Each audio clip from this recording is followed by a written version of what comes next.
think, A, I like what you did. I think we do that regularly, and then B, I think we also need one for our.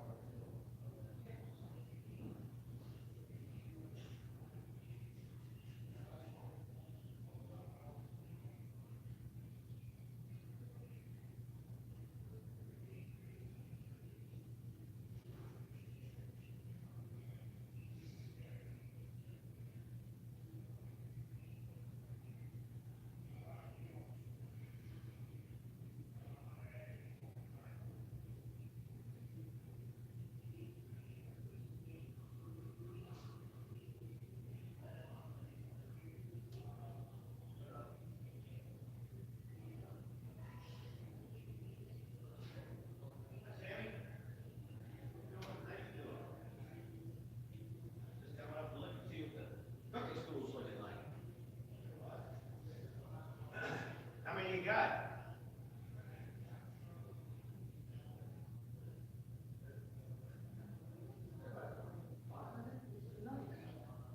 This your other cookie? No, she left this one to go for it. What have you done? I think. So maybe I'm 23. So we have one. That's a good. Good for her. She's like, yeah, you know the snow. I'm like, yo, get out. Yeah. Auto train. So is the flag at half mast for Nelly? Still? So, you gonna be back? It's, yeah, basically, nothing like that. My guy, and this guy just want to make sure it's perfect. It's like, I can't tell you how many times that's like, maybe 600 people. They're biking in the pool. So I think that's perfect. Sure there's a guy.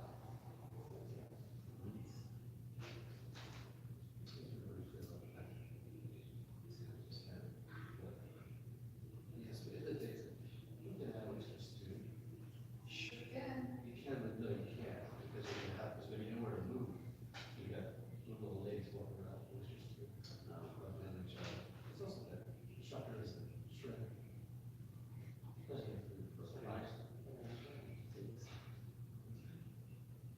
Looking out, basically that picture down on TV. Distracted. I didn't notice it. He said. Perfect, okay, so it's not. Can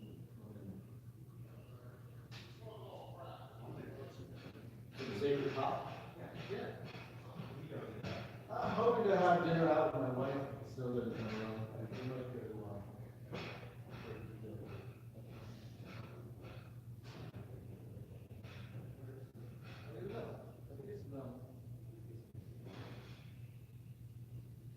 But I tried to get it.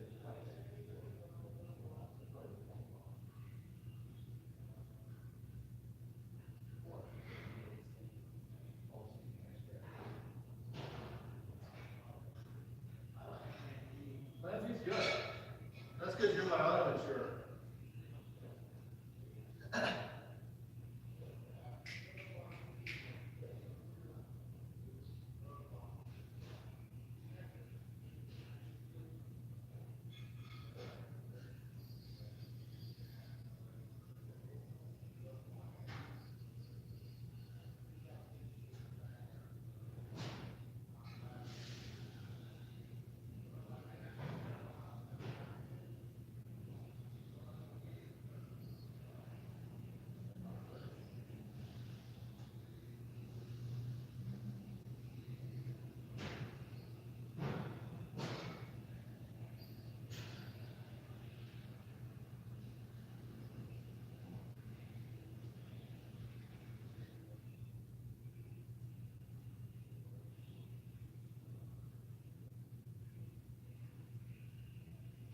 side, there's an awkward head on the other side.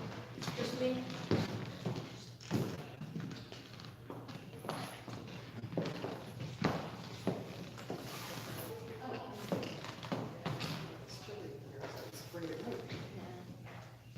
Margarita.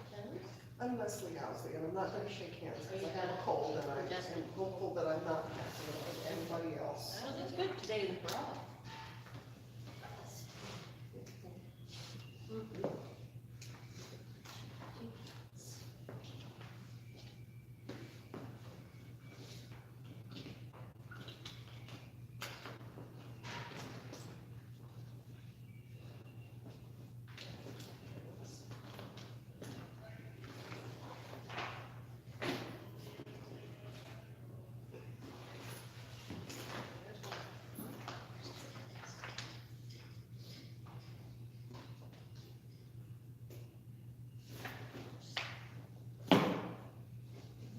That pen makes it blue.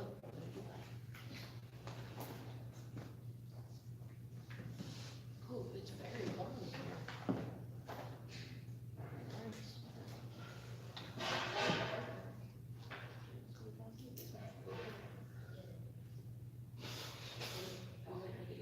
Look what miracle.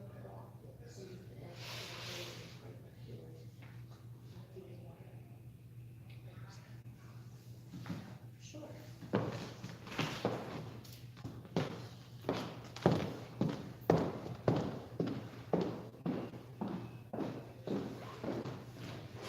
This water. Mom, we didn't bring out the water yet. Okay.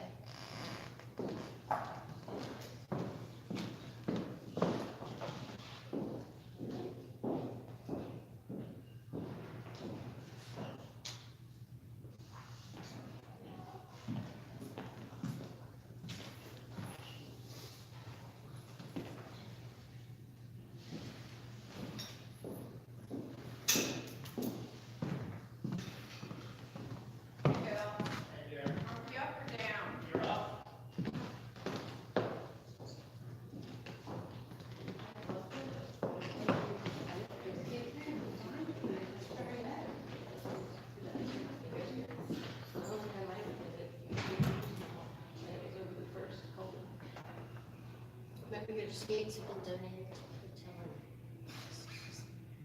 Hi, ladies. Hi. How are you? Goodness gracious. That is something. I'm very excited. It already That smells is great. like Do you call it vitamins? what do you call it? Commercial grade vitamins. Jumbo size. Look at all here. Hi. How's everybody doing? Fine, thanks. How are you? You sure you got enough toys out here? I don't know what's more of an endorsement for what you're saying. We might go a little hungry today. We got you. Take care of that. Good. We'll take care of that.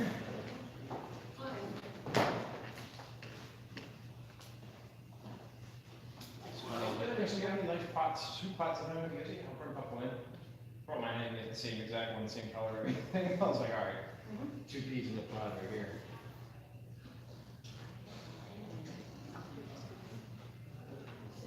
Oh, what is mirepoix? Am I, Mirepoix is gonna be carrots, onions, and celery. is that the French word for carrots, onions, and celery? More or less. I'm sure there's actually a real, I can't remember what it means, Yeah. word by word. Well, that's just it.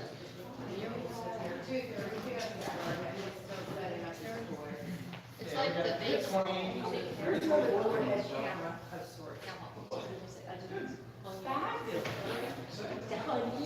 Mine not, this is. We've got 24. And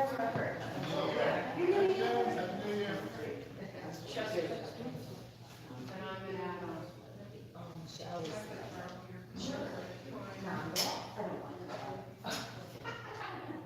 If I know the day bank is coming, I'm gonna be veg. I'm gonna get that. I said- beef stock down. I said, if you know the day bank is coming, we're supposed to be veg. That's right, I'm gonna, he's doing beef stock, right? Yeah, he's on his stock. It's snowed in. Yeah, so stock, soup. I really want to make ramen, that's basically. Yeah, that's a stock, yeah, and then, the problem is just finding good noodles, you know, you just find Giant jars of finding. mayonnaise. Mine, not so much, it's just the. You make all the noodles before? It's just, Make any sort of noodles, they're, I've been doing Sound Clubs and I'm like six. right? I've been doing my keto one. There's multiple people. Amazon, it's over everything off Amazon. Well, my daughter-in-law had to work, so she wanted to come. She's pretty good. Enjoy your class. No, I don't. Yeah.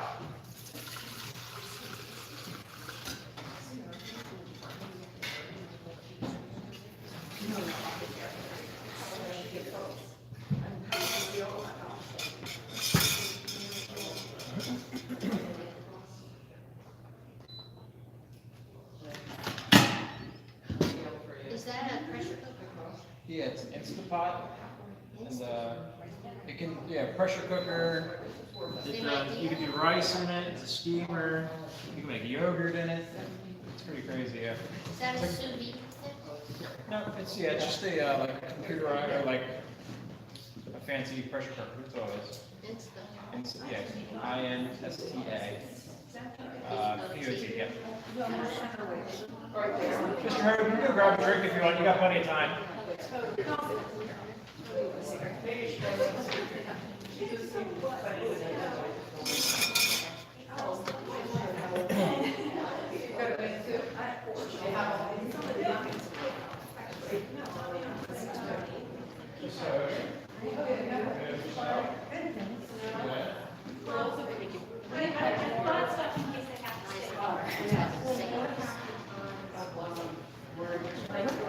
Obsessive. I said I didn't even tell her. It smells good, right?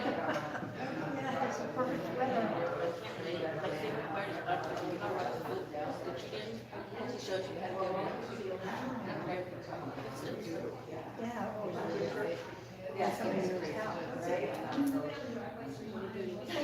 would have learned this. Yeah, I mean, I have been credit, and everybody thinks you're very so far.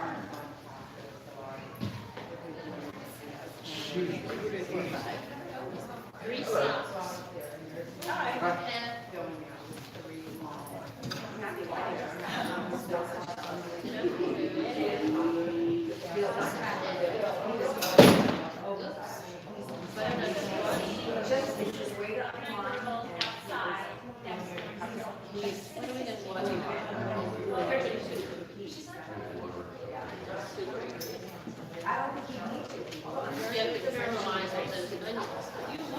I do, I love, you know,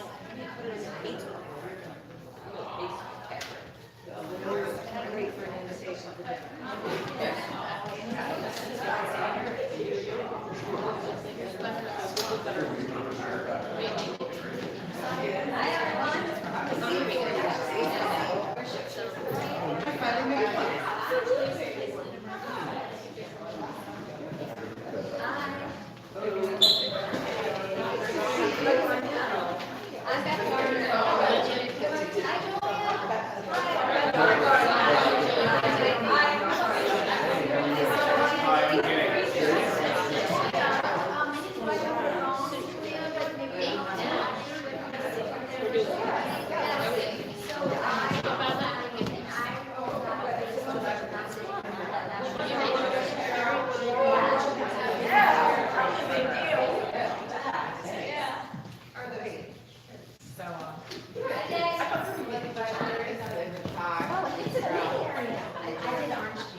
Butternut squash. Well, that's Do you like butternut squash?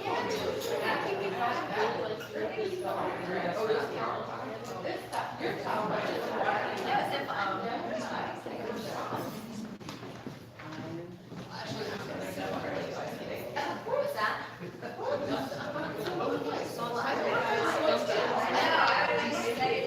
So cousin Margaret. Cousin Margaret.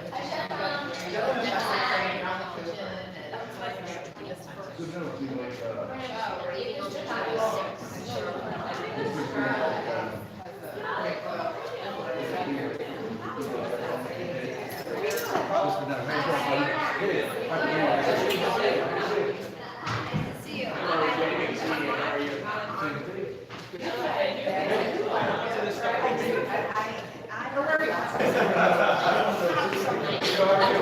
you, sir.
You going down there?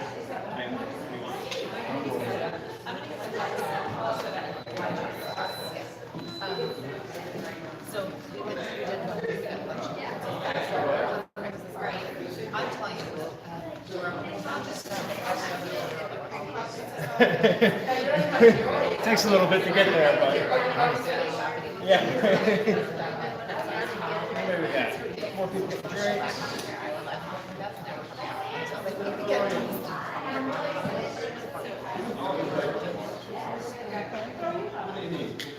I'm great.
So do I get the camera to stay on like forever and ever? Yeah, not it's like going go for off? 20 minutes.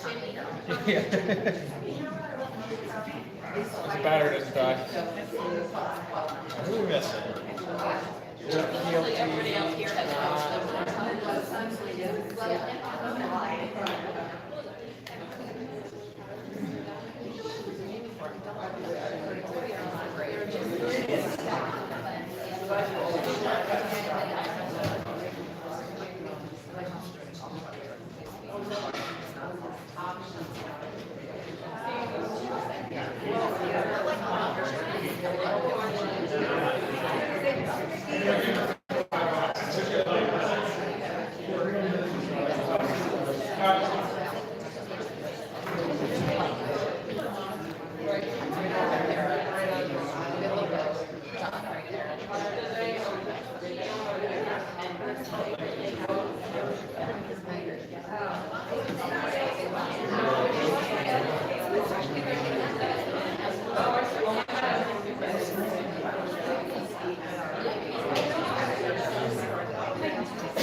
Give enough light, Chuck?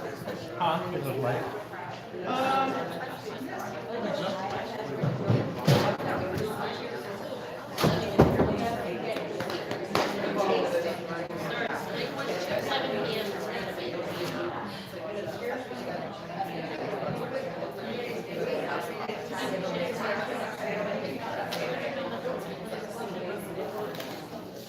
All right, guys, I think we're gonna get started. How's everybody doing? Okay. Good. All right, so if you haven't been to cooking class before, it's really nonchalant, laid back, relaxed. If you have a question, ask a question.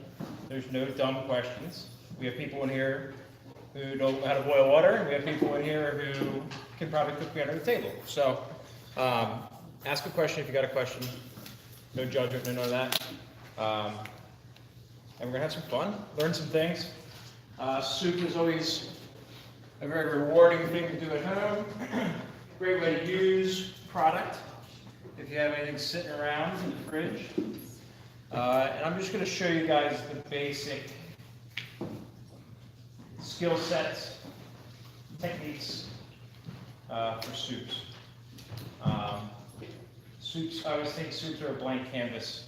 There's no rules, there's no set rules. If you think it needs this, do that. If you've heard, Thomas Keller does it this way, do it that way. You know what I mean? Like, there's no rules. Like, what I say up here isn't concrete by any means. This is just a representation of how I would do some of the stuff we do here every day at home. And if you go along, I'll tell you how I do it here and how I would do it at home. Because I have 30-gallon pots in the kitchen, and at home I have this. You know what I mean? So there's going to be a different process and different time frames too. We cook our beef stock in the kitchen for 12 hours overnight. I'm not doing that at home by any means. So I'll show you how to do all that stuff at home. Like I said, if you have any questions, just ask. And I think the recipe should be in order of how we're going to go through the day. If I didn't mess up, that's how it's supposed to be. So starting off is going to be chicken stock, which is one of the biggest and most used items we have in the kitchen. We go through 10 gallons a week, probably, every week. So making tons of chicken stock, just for whether it's making chicken penne pasta, or if it's making all different soups that Chris is making, or we're braising items. We're going through a lot of chicken.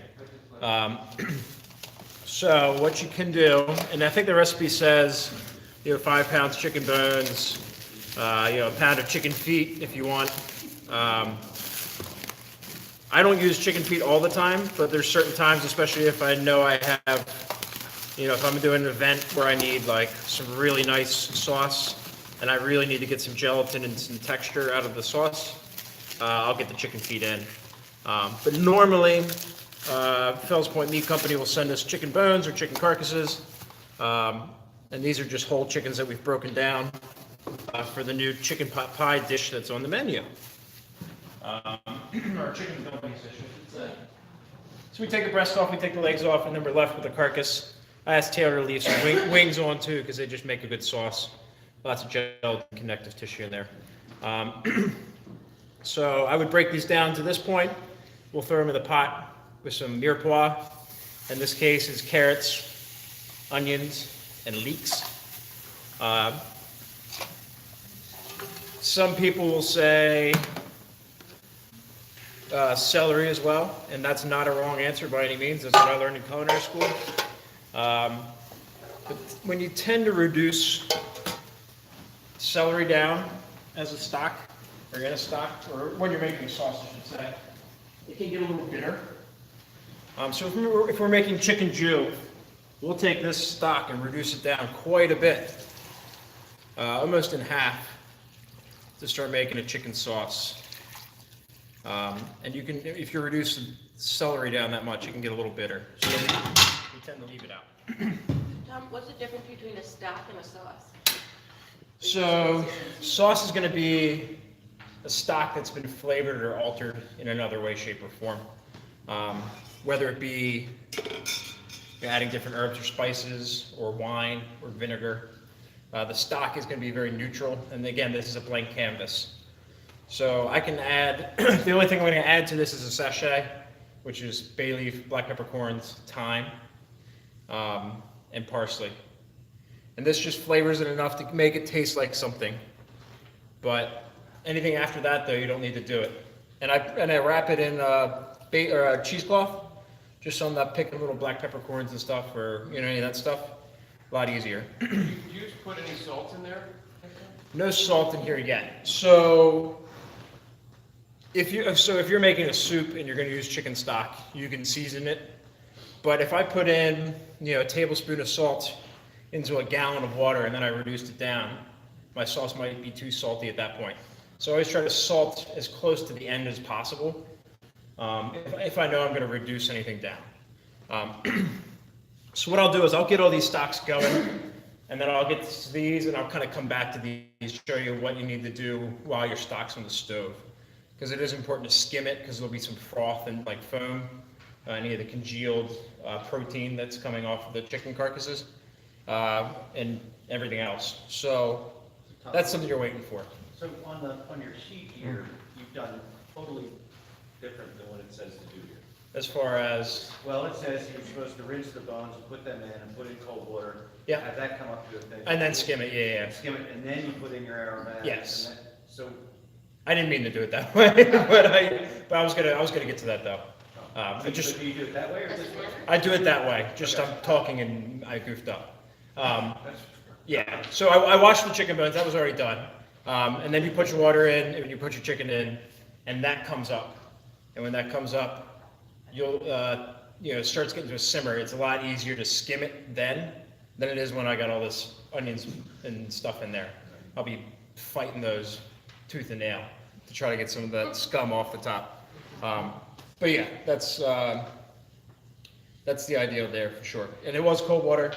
If you start with hot water, you kind of like almost shock everything on the outside, and it doesn't let anything get out.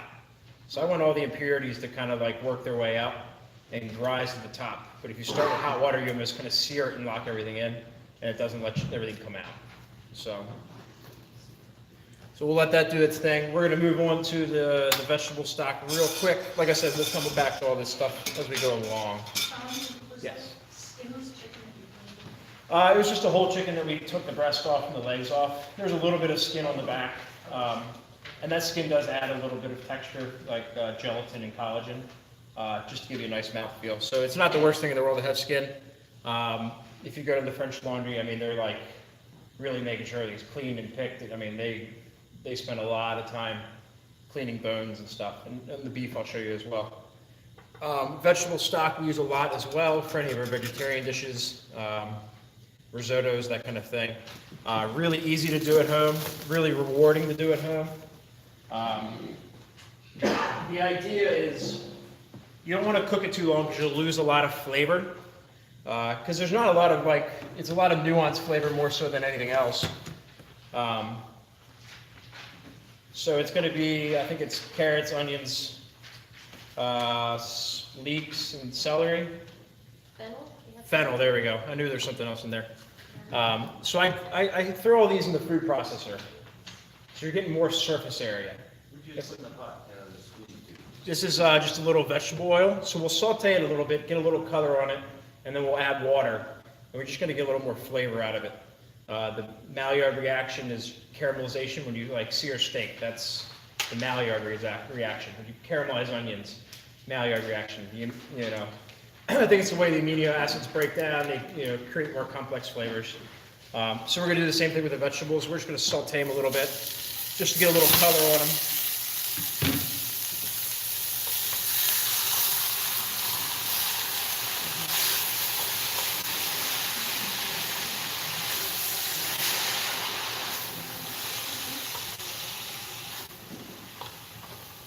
So let this go for a little bit.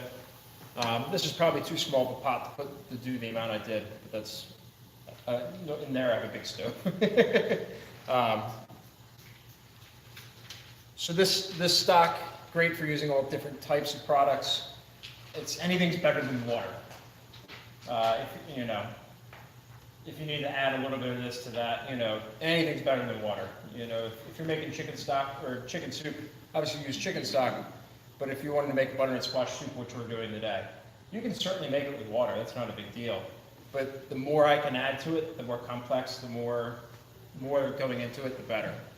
And this is, I always try to think like why people are like, why does restaurant food taste different than home food? Because I have vegetable stock. You know what I mean? I have chicken stock, I have beef stock. Are a lot of people going to go home and make vegetable stock to make their butternut squash soup? Maybe not. If the recipe says water, why? But this is the difference, and this is kind of the stuff we do. We'll let that saute for a little bit. Next one, this is probably the more complicated one. So if I tell you something that I didn't write down, or the opposite of what I wrote down, just because I'm not paying attention up in front of people. Thank you, Caroline. All right, so this is the one we use for onion soup. And we'll use it for braising items. When we braise short ribs, we'll use this. Lots of flavored beef. Beef's lived longer, it's worked harder, there's a little bit more flavor to it, more robust. So we'll use beef bones for this kind of thing. The other alternative is we use veal bones for demi-glace. There's more gelatin in the veal. The bones just have all that collagen, gelatin, and stuff. And that just creates a more velvety, tacky, sticky stock and sauce. So we'll use that for sauces, and the beef we'll generally use for braising and soups and that kind of thing. It's not a huge difference. And if you go to the store and they have veal bones or beef bones, it's not going to change the world. But beef bones is generally what you'll find at the store. They'll call them marrow bones, maybe. This is a good one for home. Our meat provider these are all knuckles from the thigh. Lots of gelatin in there too, just because they're holding a lot of weight. They're working really hard. So what we've done is we've roasted these bones in the oven to get some of that color, that flavor. Again, this is that Maillard reaction, the caramelization. Thank you. It's going to say 475 on here. That's what we do here as well. So yeah, preheat the oven. We'll pop these in. Everybody's oven's different. I have a convection oven in there. So I try to write a recipe that's friendly to home, but toss the bones, we wash the bones real good. Just try to get any of the, there can be like granules of bone from when they cut them. So you try to get all that off, because it can just, if you don't have a really fine mesh strainer, it can get through. Next thing you know, you're eating soup and there's just little crunches of bone. Not good. So we wash everything off real good. Try to get as much blood off of it, because blood's something that's going to cloud our stock. Roasting will help coagulate and get rid of that, but it doesn't mean it's not going into the pot. So you'll still have to skim it. But if you wash them first, it never even gets into the pot. You don't have to worry about it. Where can we find those? Generally, I've never seen them at Wegmans, but I've seen them at Giant has them. Save a Lot. You can ask your butcher. Yeah, don't you think you can ask the butcher? The butcher can definitely get them for you, no doubt. But like I said, I've never walked in the Wegmans and just seen them sitting on the shelf. The food line by my house has them. And I don't want to say the lower end grocery stores, but maybe some that have Hispanic populations around them. Like those guys really, oxtails, that kind of stuff. H Mart definitely has, down in Catonsville, has tons of wonderful product. Chicken feet, which you'll see in the chicken stock, which I didn't talk about. All that stuff, those kind of stores. So that's where I've gotten them before, and like I'll make beef stock at home when I do French onion because it's one of my favorites. So we'll do that. Do you recommend a good butcher renter? It's just not something I've ever had to use, just because I have a meat purveyor. John Brown Butchers up in off Falls Road is very good. Very expensive. It's very expensive, absolutely, yeah. Very expensive. Yep, and that's why I think the whole butcher thing's kind of fallen out. Just because price of product, if I buy a whole pig, there's only 8 pork chops on each half, so there's 16 pork chops on a whole pig. But I paid $1,000 for that pig. You know what I mean? So like, they're trying to figure out how to you got to make some money somehow. So that is tough. But if you're having people over and somebody you really want to impress, it's better. It's cheaper than going to dinner, and that's just kind of how I have to justify it too. Because I've gone up there and bought something, and I'm like, oh my god. But I was like, you know what? If I go to the restaurant, I'm going to pay that plus $10. So it's just one of those justifications you have to make if you want to make. But it is what it is. So. All right, so back to beef. So we've roasted the bones. We take the bones out of the pan, and then we'll take the vegetables, and we'll put them in that pan, and we'll roast them in there again. So that fat and then the little crunchy bits gets tossed around with the vegetables. We're adding more flavor again, more caramelization, just reinforce the flavor here. And the other thing you'll see on that list, it says 2 small Spanish onions, peeled. Further down, it talks about cooking one of them on a pan, and you're bruleeing it is what it's called. Just like creme brulee, same process, but we're cooking with a pan, getting some color, getting some flavor out of this. This will help give your stock a nice deep color, and it doesn't make it bitter, but this will help give you that classic French onion soup look. You'll still get a nice brown color with just the bones, but this helps a lot. And also veal, when we make veal stock, we also add a little tomato paste to the vegetables, and that just gives a little more flavor, a little more body. But we'll put this onion in here. We'll put our mirepoix, which has been roasted. Mirepoix, which is just always that mix of onions, carrots, and leeks. And then we'll put our bones in. And I'm using a pressure cooker here, and I'll tell you why. I just want to get it going here. And then there's some crushed garlic we'll throw in as well. You roast the garlic? You can, you don't have to. Burnt garlic is like the worst flavor in the world. So we don't roast it just because there's that possibility of, I'm doing 10 things in there when I'm like throwing bones in the oven. Besides just standing in front of the oven watching the bones. So if it gets burnt, it just ruins everything. So we just try to not do that. And it's just a precaution just because we get busy and I'm not paying attention. Pressure cooker. So normally this is going to cook 5 or 6 hours. We do ours overnight just because we do a huge batch of it.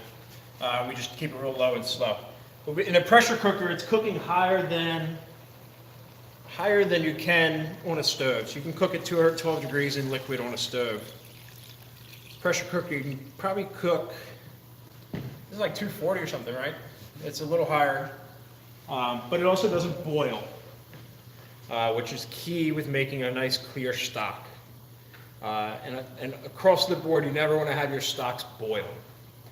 When you boil the stock, the circulation of hot on the bottom going up, rising and cooling down, you start emulsifying any fat and any of the little bits into the stock. You can't get them apart. So if it boils, it just starts getting this and it turns into a cloudy stock. Don't want that. Could you use a crock pot, like on low or high? Yeah, absolutely. Yeah, no doubt. You could definitely use a crock pot, and that'll work well. So this will get us done in about 45 minutes. And this, I don't think this is in your instructions. but I just wanted to demo this. But normally this is how you do it at home if you don't have a pressure cooker.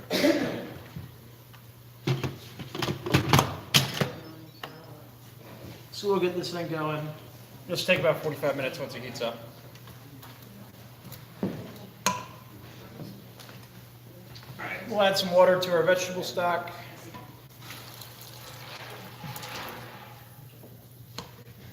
So Tom, it doesn't look like you're a slave to the amount of water that you're putting in. Not necessarily in demo, just showing you guys. The idea, though, generally is you don't want to have twice as much water as you do product in the pot. Just because you just want a nice concentrated flavor. So generally I try to fill it up to wherever I have the most, like where it covers everything. There's definitely rules and ratios as far as culinary school. It's, this part bones, this part mirepoix, this part water. It's just measuring out a gallon of water at home is just a pain in the butt. Unless you have, measured things where they, it tells you how much you got. So not a huge deal. So the least amount of water, is it gonna make a stronger stock? Yeah. Yeah. So you can experiment. Yeah, definitely. That's, yeah, definitely. So just enough to cover, because obviously anything that's not covered isn't cooking, so you just cover everything, and that's generally a good rule. So,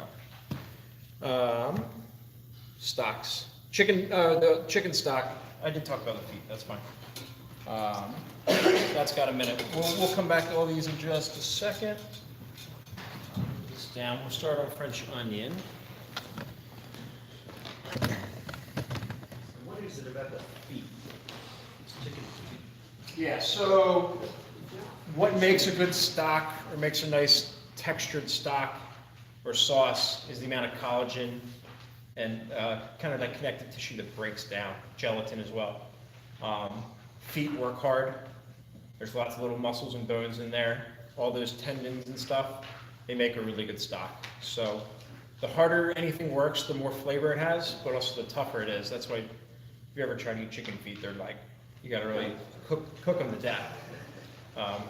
What, nobody does it? I like chicken feet, they're good. Yeah, Chinatown, exactly.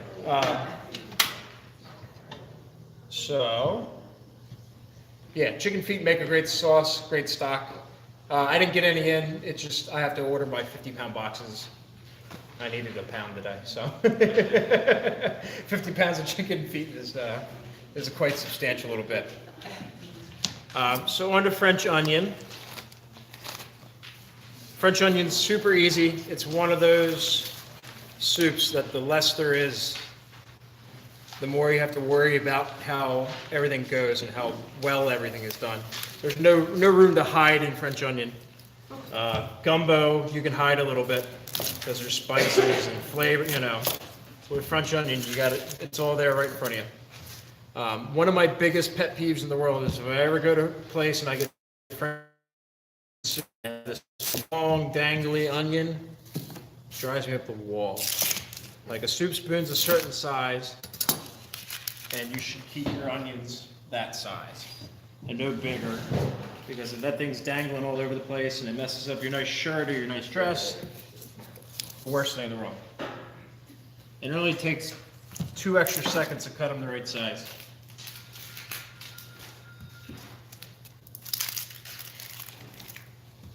So we peeled our onions, we cut them in half, take off the root end and the bottom end. So then I'll cut them in half this way. So this used to be the top and the bottom. Cut them in this size, because this will fit on a soup spoon. Because a lot of people cut them real long like that, and you just get these long dangly things. So we just cut them, try to keep them the nice same size so they cook at an even temperature or even pace. I get to this point, I roll it over again. Just gives me a nice stable way to cut the onions. You say Spanish onions, but is Vidalia an option, or? Vidalia is a great option. They have a higher sugar content, and they'll caramelize a lot better for sure. But they're twice as expensive, and it's just one of those things. You don't have to.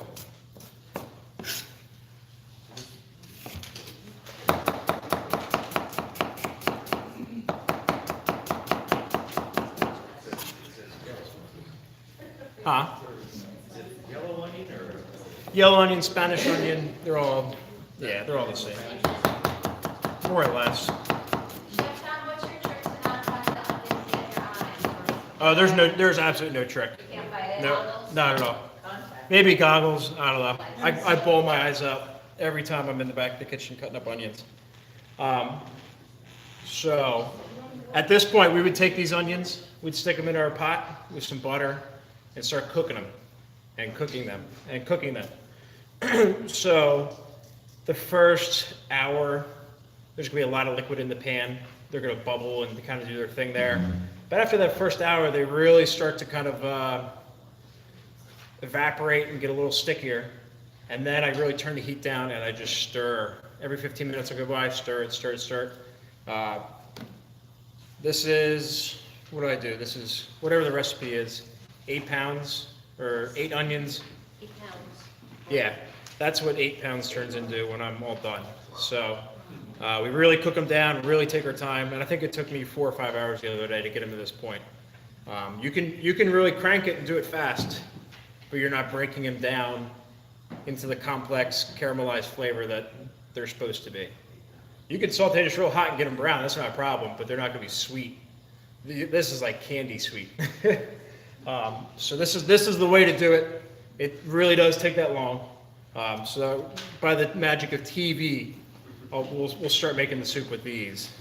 So then is it smarter to use like a Vidalia onion or something, and you're done, take shortcuts and want to do faster, because then they'll have more to do.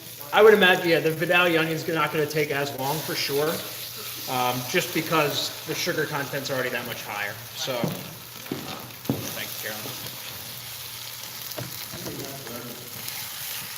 I mean, I keep it, if 1 to 10 is your, low to high, keep it at like a 3. And just every 15 minutes walk by. Anytime we're making French onion in the soup, in the kitchen, like the rule is just like, if you walk by the pot, stir it. Whoever it is, doesn't matter, just stir it. Just because it takes so long. A really nice low and slow. You have butter, you had butter, but you also listed olive oil. Is the chemistry of it best to use butter, or? Olive oil isn't going to burn over that time. So yeah, definitely olive oil. Better, or both? Mix? A mix. Yeah, I'll throw butter in towards the end, but there's a good chance that it will burn, or just get a little too dark or brown. But just that long cooking time, you don't have to worry about it if you're using oil. I might have mixed up what I typed. All right, let's get these cranking here.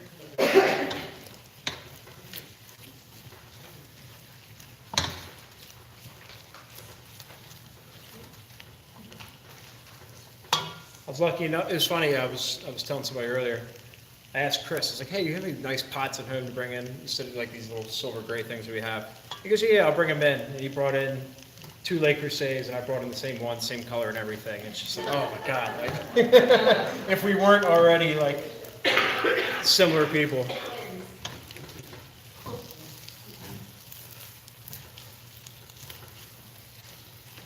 So we're gonna heat these up, and then we'll just try to get them to warm up a little bit here. Did you put any oil in the pot or butter just now? I didn't just now because they already have a ton of, I don't want to say a ton, they already have that in there. So.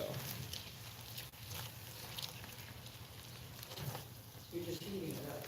Yeah, I'm just heating it up right now, and then the next step, we're going to add a little bit of flour. It's the tiniest little bit amount of flour, but that helps almost make a roux. And we'll talk about roux when we get to gumbo and the depth, greater depth.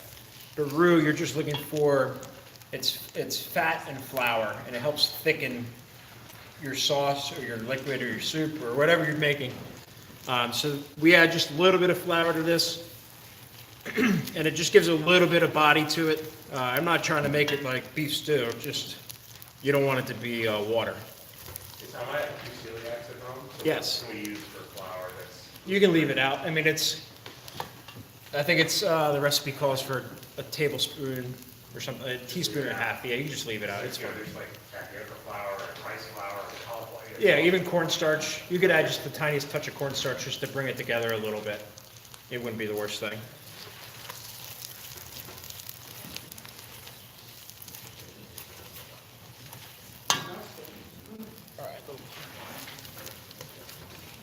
All right, so this is gotten there. We're just gonna add a little bit of flour.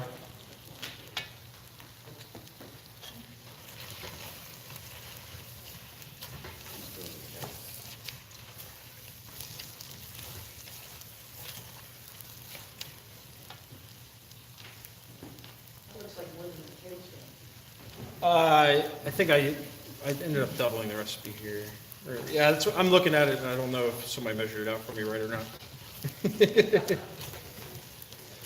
All right, that's fine.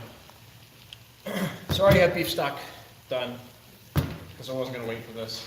Hey, look, my stuff's boiling on me, so I shouldn't ever do it. I'll say that.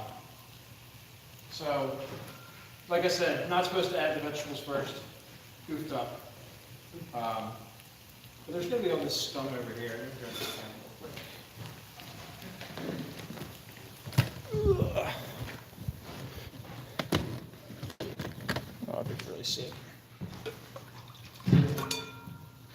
There's all these little bits of coagulated stuff that shows up on the top here. Don't want that in there at all. So we keep a little ladle, always buy stocks with some water in there, just to dump in the scum and then just wash it off. So we'll strain all this off. Again, this is one of those things, if you walk by it, just skim it real quick for me. More hands the merrier here for sure. When you're doing that, do you ever have to like replace the water that you've been taking out? Ideally, I'm never really getting too much water and mostly scum. Okay. There's a little bit that'll come out for sure, but when you add the vegetables in the beginning by accident like I did, it makes it tough, but when there's no vegetables in there, really easy to skim that stuff off. This is good. Can you use a really fine mesh strainer? No, strainer on a handle? You can. Yeah, that'll get some stuff for sure. You just mean like taking the strainer across the top? Yeah. Yeah. Yeah, on a handle, no, handle strainer. Yeah, just scoop it across the top. You definitely can do that, for sure. So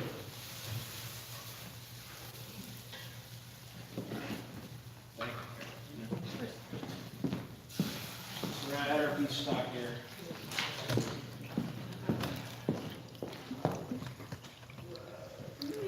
All right.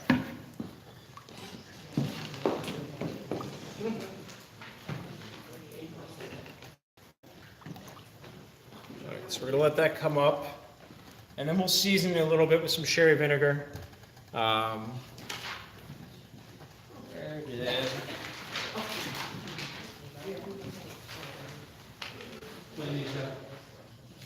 I'm good. I think I have one of these. I don't know where I put it. Another sachet. Yeah, I had 4. So like 1, 2, should have been 3, 4. It's not a big deal. So there's another sachet. Bay leaf, peppercorn, thyme, parsley. That's going to give us our seasoning or flavor there on top of our onions. Does that be fresh herbs? Doesn't have to be fresh herbs. We always just have them because we blow through so many pounds of herbs a week. But I also know, like, I'm not buying fresh herbs at home because I go to the store and I see it's $2.50 for like 6 little tiny things of thyme. No, like I'll use dry at home. And it's just one of those things, like season it as you go along. You can always add more, but you can't take it out. So you can sprinkle some thyme in there, no big deal. You know, dry bay leaf, not a problem. Parsley, dry parsley, it's not adding a ton. Just a little bit of a green flavor. So we just kind of let this go do its thing. And like I said, if you're using dry, just keep it light, and you can always add more, but you can't take it out. That's just a general rule of thumb for something if we don't like what we're doing. You don't strain it out, do you? Not in the onion soup, no. So, and it's not a big deal. I mean, if you have a little dry thyme leaves in your soup, that's not the worst thing in the world. So, but the sachet just lets us take it out and not have to worry about it. All right, so we're gonna let this heat up, and that's gonna just kind of do its thing. And once it's hot and we're kind of happy with the seasoning, we'll add a little bit of sherry vinegar, just a taste. I always think of vinegar as an enhancer. I don't ever want it to taste like vinegar. That's not an appeasing flavor, unless you're eating pickles. But I treat this like salt almost. You never want to taste salt, but you want it to enhance whatever else you have in here. So we'll use this. Once this gets hot, we'll add it, we'll taste it, see if we like it, and then we go from there. You let the French onion boil? I never wanted to boil, but I wanted to get to a simmer, just so it's hot. So that's doing its thing. Okay, we got some time there. So then we'll season that later. We'll throw some cheese on it. We'll be good to go. Hey, I found it. It was under a lid. Okay. Butternut squash soup.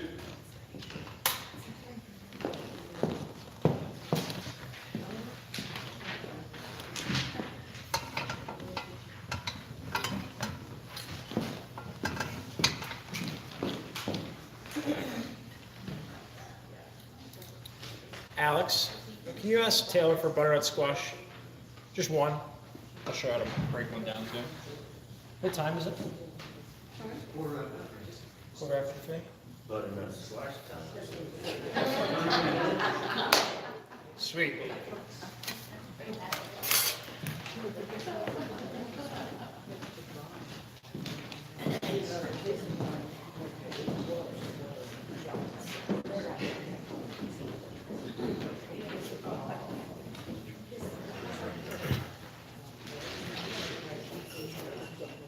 All right, so for the butternut squash soup, we're going to end up breaking down these butternut squash into 2 pieces.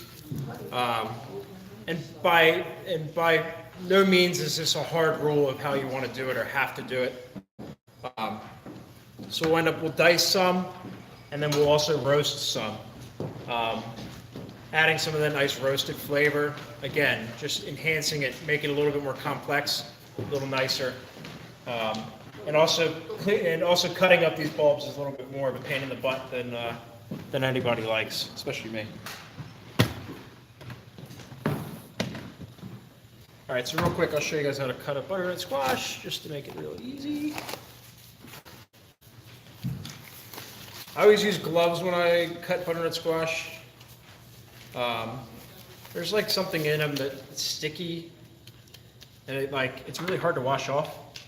So when we do butternut squash, we make 5 gallons of it. We're going through 35 pounds of squash or whatever it is. Really just gets all over your hands and won't go away. So I cut the top off. I cut off the very bottom, just so I get some nice flat ends here. And then I kind of see where the bulb stops and meets the neck. Generally right around there. We'll cut it down, because I don't want to cut into the seed part. So that I have nice 2 flat ends. You never want to cut something that's got a bulbous end and rolls around. You know, if you have a nice sharp knife, you don't want to end up getting yourself. So we'll scoop these seeds out.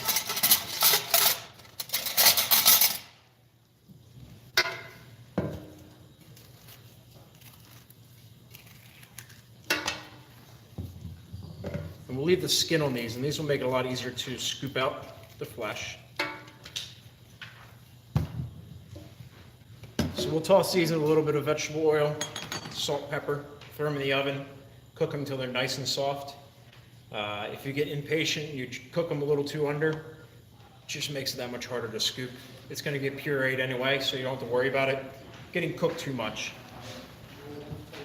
Again, with the neck, nice flat ends, I don't have to worry about it. How long do you, how long would you say is average to roast? Half hour maybe? Somewhere around there, yeah, half hour. Again, just like adding herbs to soups, you can always add more, you can't take it out. You can't cook it less. So you rather go under than over. You can peel butternut squash with a peeler, but there's this fine little line of squash on the outside that's just a little bit tougher. So we cut everything down further than we would peel it in. Peel it with a knife. Peel it with a peeler. Just like a So it says that eighth of an inch on the outside is just a little tougher. It's a little green, a little vegetal. So we cut it with a knife, actually. And obviously a nice sharp knife is quintessential to making life a lot easier there. So from here, there's a couple ways to do it. Try to find a nice flat spot, but I always leave it up on end because it's still flat. And then I'm trying to cut nice even sizes here. You can cut them 2 inches by 2 inches if you want, but they all have to be about the same size because they're going to cook at the same rate. So these nice little planks. Cut some little squares, cubes.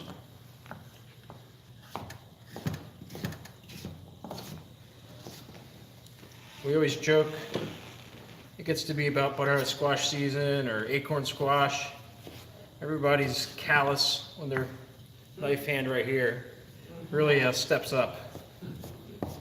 So that's your squash callus. A joke. You come look at everybody's hand in the kitchen, they got a nice callus right here on their finger. You can know if they're a hard-working cook if they have that nice callus. So we'll keep this squash fresh. Fresh meaning not cooked. Do you think there are any other squashes that make good soup? Like it's always butternut squash, but is there like acorn squash soup or anything? Yeah, acorn squash is great. There's a squash called kabocha that I really love. It kind of looks like a spaceship almost. It's a real big fat round guy. The reason I think everybody does butternut squash, and I'm there with them, I agree, it's just the easiest one to peel and not worry about it. Because like acorn squash has got all those little ridges. Yeah, pain in the butt. You know what I mean? But this thing, it's like made to clean up. So. Does spaghetti squash have potential as a soup or no? I've never made it. Texture? Yeah, I think it might just be too fibrous. Yeah. Never tried it. I could be very wrong, and I'm sure there's some vegetarian restaurant will tell you that like you could definitely do it, but not me. All right, so I've heated this pan up. I've added some vegetable oil. We're gonna add our squash and then our mirepoix, which is gonna be shallots, celery, carrots. No, shallots, leeks, celery. No, celery. Onions, carrots. Goodness gracious. We're gonna add all this in here. We're gonna saute it for a little bit. I probably actually added this in the wrong direction, didn't I?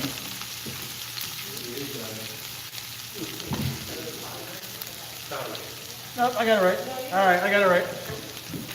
I get up here, start talking, I don't know what I'm doing. You have a vegetable oil extractor. We use I couldn't tell you the name of it by any means, just I don't know what it is. But it's called a 90-10 blend. 90% vegetable oil, 10% olive oil. It just gives you a little flavor. But olive oil has a really low smoke temperature, meaning when you heat it up, it'll catch fire or start smoking. I think like 60 degrees less than vegetable oil. And like burnt or like smoked olive oil is just really bitter and acrid. Vegetable oils, I think olive oil is at like 340 or 360 degrees, and vegetable oils 50 or 60 degrees higher above that. So when you're searing stuff, vegetable oil is the way to go. You guys make it yourself. What's that? You make 90 to 90-10 yourself. We actually buy it. Really? Yeah. I think it's probably pretty common across all restaurants that they just use a 90-10 blend, just because there's a little flavor. It's not necessarily a retail thing, so. I don't know if I've ever seen it retail, yeah. How much is 90 vegetable? 90 vegetable, 10 olive oil.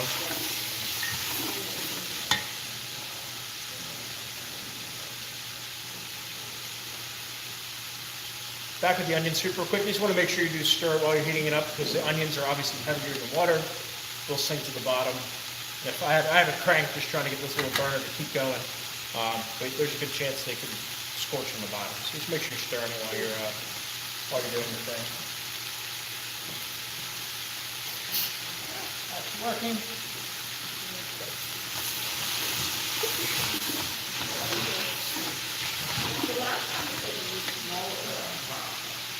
What's that?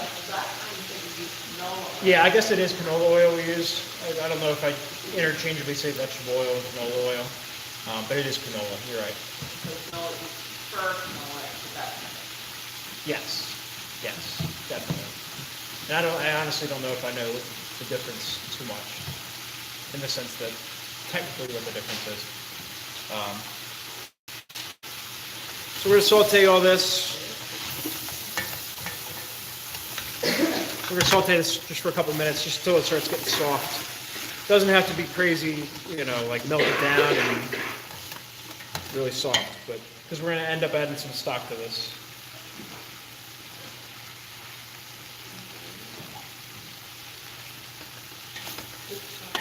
This is gonna be the vegetable stock. The stocks? Yeah, so when we make them, we refrigerate, we have to, by rule, by the health department's rules, you have to get something from, if it's above 140 degrees, you have to get it to below 40 degrees in a certain time frame. So from 140 to, 100 degrees in 2 hours, and then you have 4 hours to get it from 100 degrees to 40 degrees, technically. So there's different ways you just want to get it through that zone, which is the danger zone, as fast as possible. So what we do is we have huge sinks, because we make it 10 gallons at a time, or 5 gallons at a time. We have 5-gallon buckets that will strain the stock and put the stock in. We'll put those in the big sinks that we have, fill the sinks with ice water. And then on top of that, we have these wands. It's like a clear, like tube almost, that we fill with water and freeze, and we'll put those in there as well. And that just, we try to get it as fast as we can through the zone. Does that affect flavor? I guess if you didn't like cool it down, you could affect the flavor like in a certain amount of time, but it's all about just bacterial growth. From between 40 degrees and 140 degrees, bacteria can grow very well. So the health department's always on top of us as far as making sure that kind of stuff's happening. So you just got to get through that zone as fast as you can. As soon as you get to 40, you're good.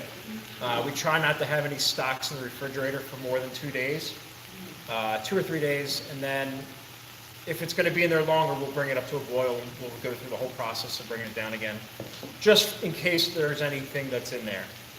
I mean, there's bacteria in the air, there's bacteria in the hands, there's everything. So just bring it up to a boil, kills everything, and then you can put it back in for a couple days. But generally we make it, we cool it, and then we'll start portioning it out into these gallon containers and we'll freeze it. It freezes perfectly well, doesn't lose quality, it's great. And that just means we have it on hand whenever we need it, and we're not worrying about something that's sitting in the fridge for too long. Everything we do is labeled and dated with names on, that kind of thing. Like we pull these out, anytime we pull them out, we put the date on it, and then we can keep track of it. So like I pulled these out of the freezer this morning, and then I'm using them today, so I didn't date it. But everything in the kitchen is labeled and dated, and there's rules for everything, how long I can keep everything. What's that? I put them in we have a big steamer, I just put them in the steamer just to heat it up. Like this stock's real hot because I know this little burner's going to take 6 hours to get it hot today. It's good for omelets, but that's about it. How long will you keep it? What's that? How long will it stay in freezer? Indefinitely almost, yeah. Months or you don't keep it? Yeah, I never have it around that long. The way I do it actually at home is ice cube trays. So I'll pour it in ice cube trays, pop them out of the trays, and I'll put them in a Ziploc bag. So then whenever I need like a little stock, I just have a little ice cube, I can like throw it in something. I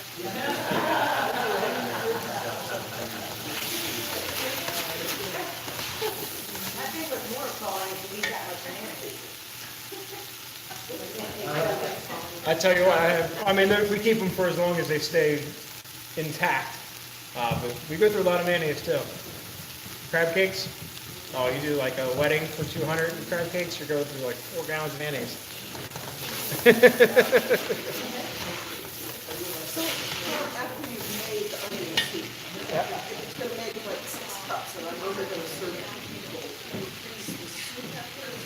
Absolutely, yeah. But obviously, before you put the cheese and stuff on. Yeah, so at this point, this onion soup, I'd say you could freeze it. We put it in little quart containers.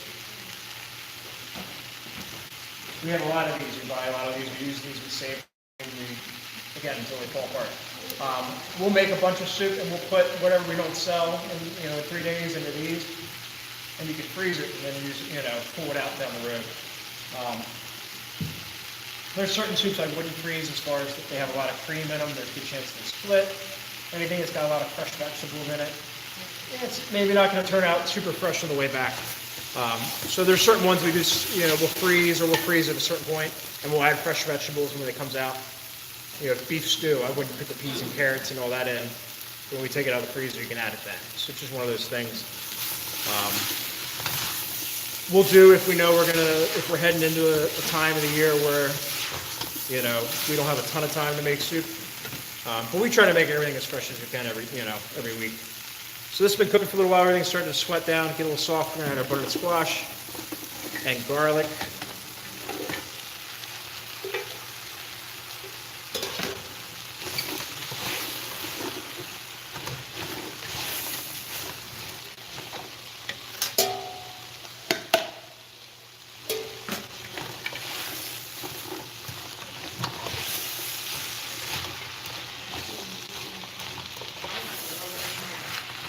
Right. So let this cook for another minute or two, and then we'll add some stock and we'll get everything going.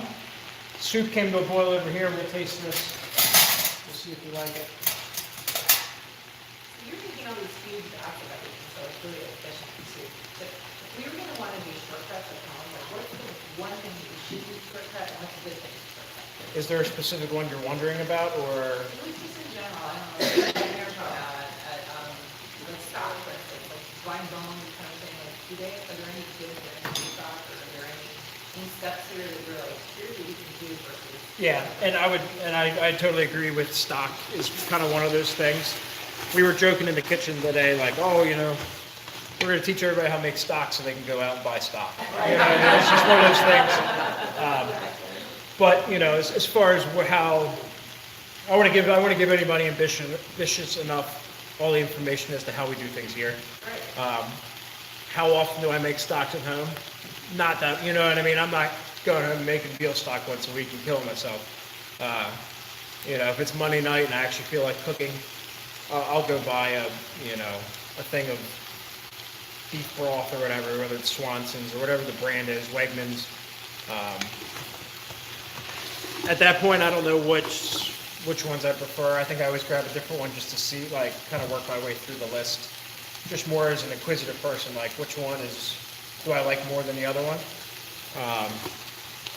So that's just kind of where I'm at as far as like doing it at home. But that's the shortcut I would take for sure. And then I was gonna say they sell already cut up squash at Wegmans. Use that. You know what I mean? Like there's definitely shortcuts you can take. It's not a big deal. Like just because I cut it like in front of me and I put it in the pot doesn't mean it's better. You know what I mean? Wegmans does a great job as far as having product that's ready to go, good to go. No issues there. And like with the gumbo, the recipe talks about like poaching a whole chicken and shredding it, this and that. When I make that home, I go to the store and I buy one of those rotisserie chickens that's sitting under the heat light, and I shred that thing up and I throw it in there. So time is valuable for everybody. And including myself, and I just make sure I try to make it as easy as I can, as good as I can. But that being said, though, like if my wife is inviting friends over for dinner, and they know they're going to eat at the chef's house, that's when it's that's when I'm pulling out some stops because I don't want to look like an idiot. There's definitely a certain expectation, so. So you hide the Swanson boxes. Yeah, hide the Swanson boxes. Yeah, no doubt. Determine which soup has which stock, which has vegetable, which has chicken, which has beef. Right. So then the way I look at it here is I take a look at the membership or what I want to accomplish with it. Butternut squash soup. Everything is vegetarian in there, so I can say that's a vegetarian soup. Would it be better with chicken stock? Yes. Probably. Yeah, a lot better. But when I, if I can check a box as far as a need or a want that takes care of membership, I try to take that cut, not cut, but if I can sit there and say, hey, this is a vegan soup, that makes it, it makes everybody, it makes a wide range of people happy. If I tainted this with chicken stock, I take away an option for somebody. So there's no rules or regulations, but you just kind of want to sit there and go, what am I trying to accomplish with the soup as far as flavor? Is this a butternut squash soup, or is it a, generally vegetable soups get vegetable stock in certain senses, but like Maryland crab soup traditionally is made with beef broth, but I think it's just one of those things that has. But if I have a whole bunch of crabs in there and I make crab stock, that's one of those things. But just generally, you're going to add flavor to it. So do you want to take away from the butternut squash flavor, or do you want it to be a really pure butternut squash flavor? I mean, I can make it with beef stock, but it's just going to taste weird. And I had no idea that onion soup was made with beef stock. Yeah. So I guess I'm just sort of, is there a rule of thumb that some soups that their base is chicken stock, all this category of soup is chicken stock, all this is beef stock, and this is, is there a rule of thumb like that? I don't know if there is I don't know if there's any hard rules. You could probably make onion soup with chicken stock, in the sense like if you roasted the chicken bones and really made it intense, just crammed it full of chicken bones and made a really intense stock, you could probably get away with it, maybe, but it's never going to be the same, So the classic French recipe for onion soup would be good. Yes, absolutely, Maybe yeah. the more And that's probably one of the few hard rules. Right. I mean, you would make beef stew with chicken stock, it's just one of those things, but yeah, I don't know. That's a good question, actually. I'm trying to think. I'm just trying to think of a soup that's got a really weird stock that you use for it. Yeah, so like an intense or like an intense soup, like an onion soup would want an intense flavor like a beef stack. Where Yeah. butternut squash soup that's like a softer, milder flavor would want a milder stock. Like a good Yeah, you don't want to double dip. You don't want conflicting things. non-chefy taste of it. I've found in order for vegans or whatever, and eat onion soup, that I don't think that they know that they're eating beef stock. No, don't tell them. It's good. Yeah, I don't think they know.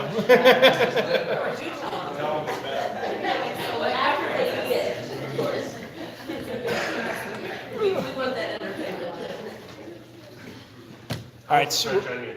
what's that? How was the French onion? It needs a little salt and needs some vinegar. So I'm gonna get this roux going, because this is gonna take a little time, and then we'll come through and we'll finish everything just in time.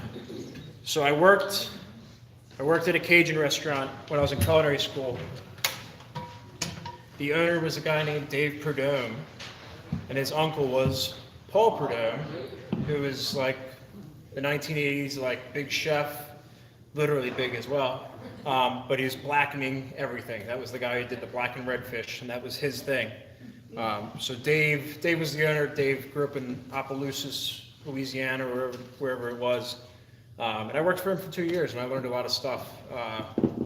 It was a really cool mom and pop operation to learn at as a culinary guy. Because I probably walked into that kitchen, I was 18, and barely knew what I was doing, other than what I learned in school up to that point. And they gave me an opportunity. A lot of places wouldn't hire me because I didn't have experience. And I literally walked in, and I talked to Dave's wife, and I was like, I'll peel onions and carrots and whatever for you. I just need a job. And they said, oh, sure, whatever, we'll hire you. It was $7 an hour or something like that. And I was like, oh my God, $7 an hour, please. I was like, can we talk in a month if you guys think I'm worth more than that? And they said, yeah. The next week I was the $9. I was like, all right, cool. And it was up in Pennsylvania. It was a little town just on the side of Susquehanna. It was just a really interesting job. Like I said, I was culinary school. I was first semester maybe. I just finished reading Anthony Bourdain's Kitchen Confidential, and you're hearing about all these pirates in the kitchen and sex, drugs, and rock and roll and all this stuff. and that kitchen was all of that and some. And I was like, oh my God, is this really the world I got into? Yeah, the Probably not so much here, but yeah, the world has changed for sure.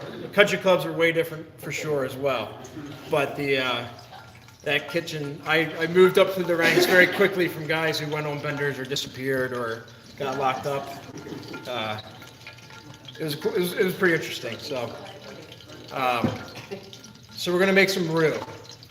To make a gumbo, you need to make a roux.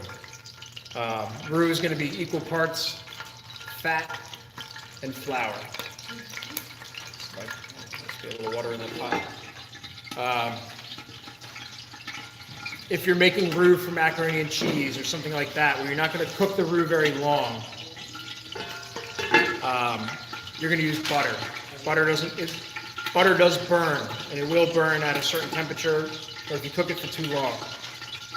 Gumbo, you're going to cook a roux for a long time.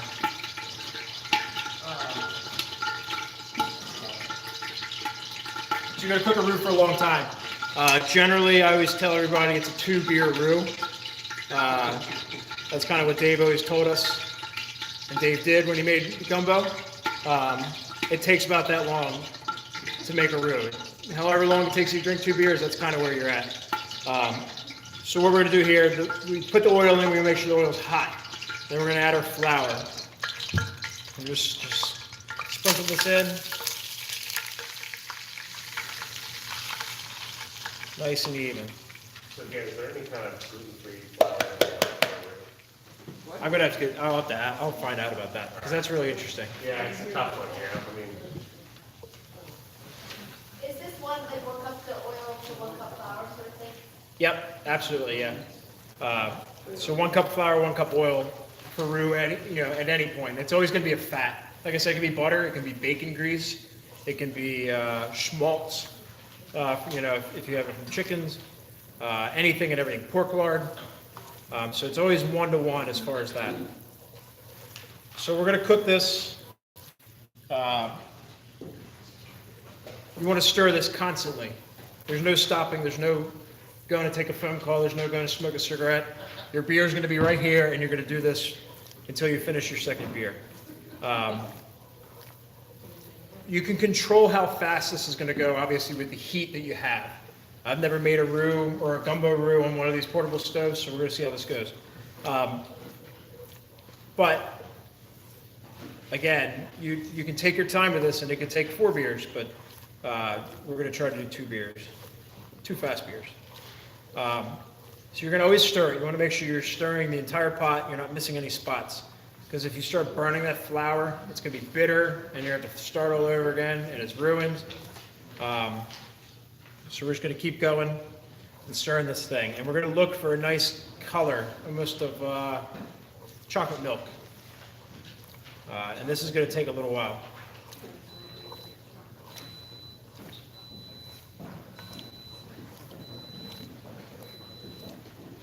Use the filet. Yeah, that's not easy to find. That is not, so that's not easy to find. I think Wegmans does have it, like in their spice section, and there's I don't know if there's a written rule or an unwritten rule as far as gumbo is concerned, but filet, you only sprinkle it when on the table. You don't sprinkle it any time in here, but you never have a gumbo that's got filet and okra in it. So it's either one or the other, and that's just a rule. Like I said, I don't know if it's an official rule, but that's something Dave said. He goes, you never have one and the other in the same pot. That delicious pressure cooker, sweet. What's that? Isn't there something about it causes bitterness if those 2 things come together? I have no idea. I never, I don't know if I ever asked him why, but he goes, oh, you never put those together, and that was the rule.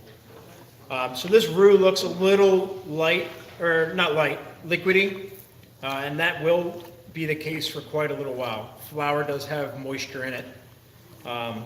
Just whatever the humidity is, that's just kind of where the flour's at. So as this cooks, it's going to get a little thicker as that water gets out.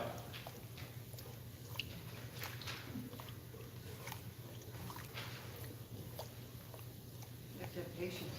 Yeah, this is one of those things that just Did you see the New York Times this past Wednesday? I did not. All on gumbos. Oh, yeah? They have a pork and a traditional and something else that, I think 3 or 4 gumbo recipes. Oh, nice.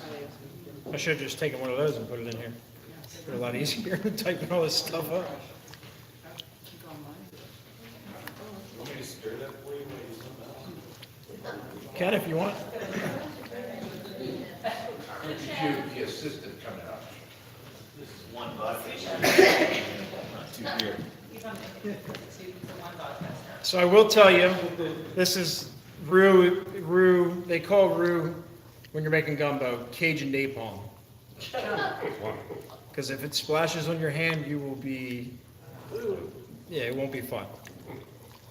So see how it's thickening up here? This actually might not take that long. Yeah, so it's already starting to turn a little color. We'll turn it down a little bit.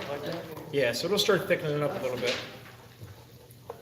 So if you want to keep stirring this, just make sure that middle spot keeps getting a little dark. Right, so yeah, it has the filet at the end of this recipe. So it comes from sassafras trees, yeah. Yeah, and I have some in the kitchen, bring it out. I think I forgot that. All right, so we're just looking for this squash to get soft. We're maybe 5 minutes away. You can all see your work done here. So this is finished. We're going to let the pressure out on this.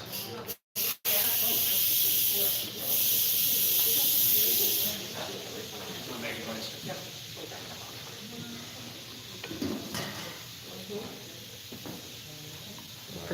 Yeah, we're getting close. You never whisk it though, do you? You like the wooden spoon? I like the wooden spoon. The whisk sometimes. Mr. Hobbles asked if I ever use a whisk, and you can if you're making a huge, large amount. But I don't ever feel that it touches the bottom enough. It's like one tiny spot touches the bottom. Wooden spoon, I just get a little bit more surface area and I can kind of work it. Whisk is also kind of like a little shaky. And if you like kind of come around the corner a little too fast and you splash some of that up on your hand, it's the worst thing in the world. Now, what about a rubber spatula? Rubber spatula is fine, but again, I don't like it because of that, just that little bend in it. You kind of come around that corner, it flicks, it kind of comes up, splashes in your hand. Now, if we're gonna get into gadgets, what about the silicone spoon? Is that gonna cut That's fine, yeah. standards? Yeah, I just don't like anything that's got any of that, like, any of that flex there. Yeah. Because you come around that corner and it bends up, I tell you, that's the worst thing in the world. So Tom, why did you cover the pressure cooker? Just so it wasn't making too much noise. Oh, that's the only reason. Yeah, I just don't want to have to scream too much. So this is actually pretty close, just because we're making a little bit at home. Getting dark. Yeah, we're another 2 or 3 minutes out.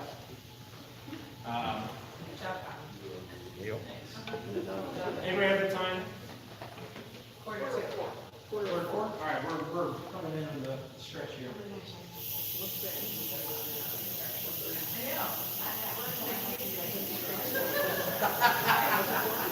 What else can you use this roux for? I don't know if I've ever, like, Is it really just for gumbo? that's the only thing I really know it for. And traditionally, like, there's a sauce in this French cuisine called Espagnole. That's like beef stock in dark roux. And that's kind of just phased out because it's really fucking old school. So if you were doing it at home, would you use butter? Oil. Always oil gumbo, just because the butter, at this point, like this milk solids and butter would be burnt. Right. Nasty.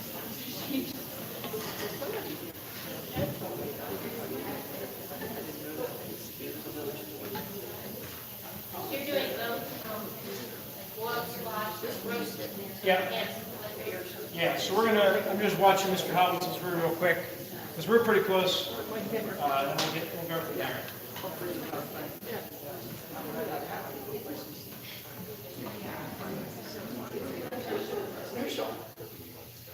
How thick should a roux be? That's pretty close to the thickness. Once it gets thicker than that, it's just hard to stir. Yeah. And that's just that water evaporating from the flour. Right. Because when I first started, it was pretty, like, really loose. This is definitely a little thicker. So we're pretty close to here. Tell me when you want me to get out. I think you're good, yeah. Appreciate it. So what we're gonna do here, Nice job. yes, thank you. All right, so roux is one of those things, especially when you're making gumbo, you gotta have everything ready. Because the way you're gonna stop this roux from cooking, because it's probably 400 degrees, even if you turn it off now, it's still gonna continue to cook. You don't get to walk away and start chopping your vegetables now. It's 100% in. The way to stop cooking it is gonna be to add your vegetables. So the Cajun mirepoix, per se, instead of being onions, carrots, and leeks, this is gonna be, it's called the Holy Trinity. That's just the way the Cajuns think of it. It's gonna be onions, celery, and peppers.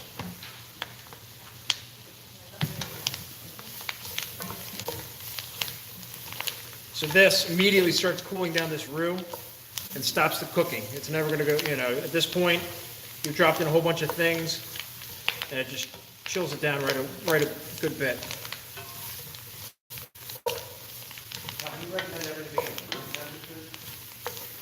You don't have to, like with vegetables. When you're roasting meats or, cooking any kind of protein, it's helpful just to have it warmer. Like if I'm cooking prime ribs here, prime rib weighs 15 pounds raw. It's this thick. I'll bring that out 2 hours before I throw it in the oven, just to try to get it go from 40 degrees to hopefully 50 degrees. And you're just trying to get a more even temperature. Because if it's 40 in the middle and you throw it in an oven that's 300 degrees, that outside's going to get cooked. You're just going to get like a bullseye effect where it's really cold in the middle and it starts cooking that way. But if it's all closer to the desired temperature, it kind of minimizes that bullseye effect. What are the health standards and health standards for how long you can leave out?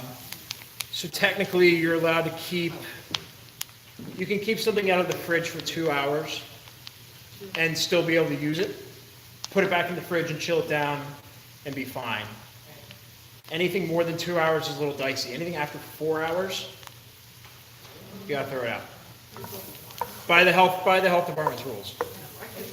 My grandmother left the turkey out overnight for Thanksgiving, and guess what? All of us have been alive, and we've gotten through every Thanksgiving without getting sick. So it's just one of those things. Not something we do. We got to follow the rules. I don't ever want to send an email out and say, "Hey, we're not open this week because we got shut down by the health department." So. You may have already said this, but how do you know when the fat and flour content is done? So it's all going to be color. So we're looking for like a chocolate milk color, generally for roux. Okay. If you wanted to, and generally that color is based on what you're cooking or what type of gumbo you're going to have. I would say chicken is kind of that milk chocolate, the chocolate milk color.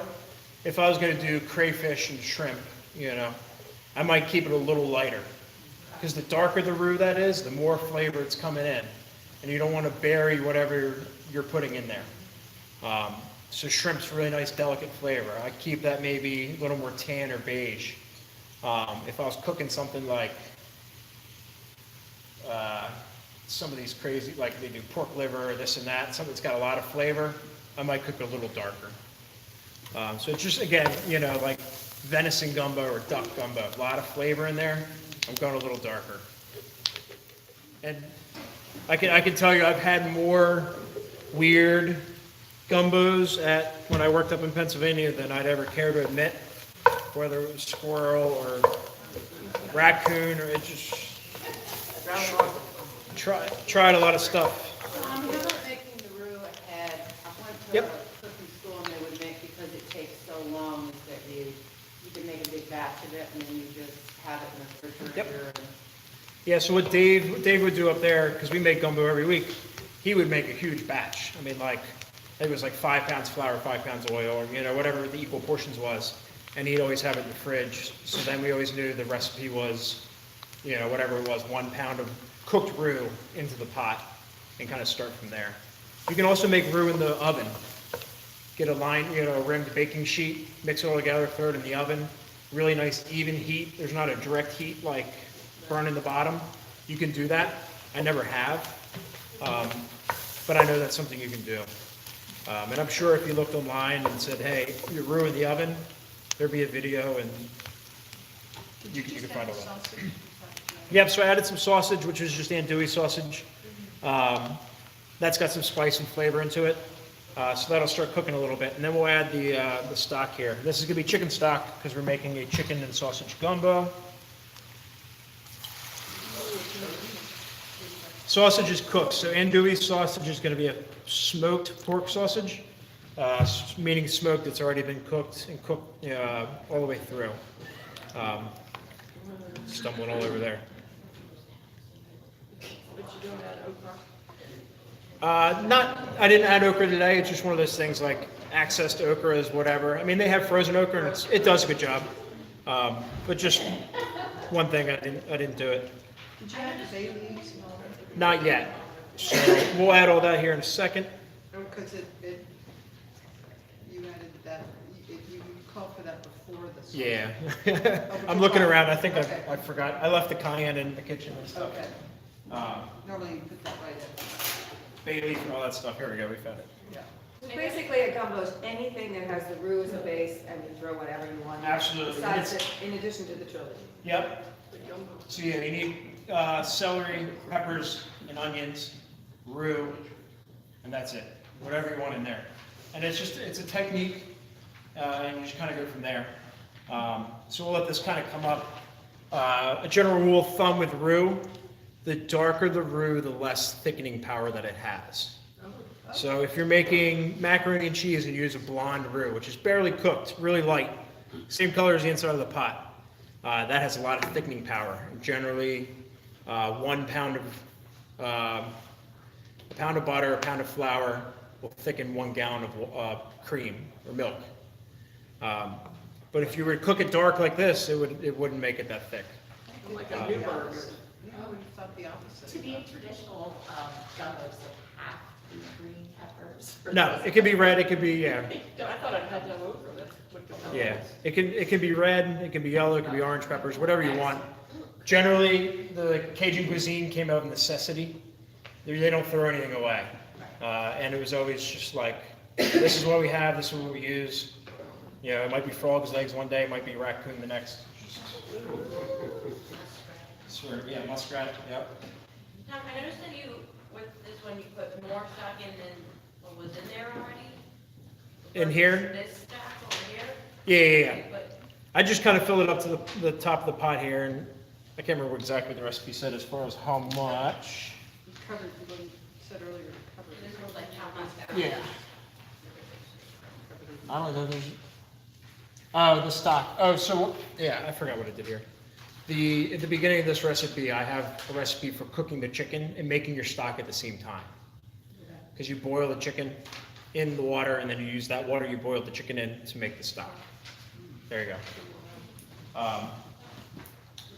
So we're gonna let that heat up. The roux takes a while to cook out and thicken up. So it's gonna come up to a simmer, and then that'll be pretty close to ready. We'll season it up. So why is it in the recipe you said, always add a hot stock to a cool roux or vice versa? Why is that? If you add cold stock to a hot roux, it seizes up, and you're gonna get clumps. So I had that stock was hot. Okay. And it just, if it's hot and hot, you don't like seize it right away. Because if you have roux that's, 150 degrees or whatever, by the time you add the vegetables, you add 40-degree stock, it just, all that fat kind of binds up. If stock has not cooled by the time the vegetables have softened, set it aside to cool. If this says add 1 hot and 1 cold, and I don't, It might be a typo. I'll take a look at it. But yeah, like I said, just I wrote a recipe to cook a chicken in your stock and ready to go at the same time. All right, we'll finish this soup real quick. Butternut squash. So we're lucky to have the biggest Vitamix they make. Literally. So we'll throw all this in here.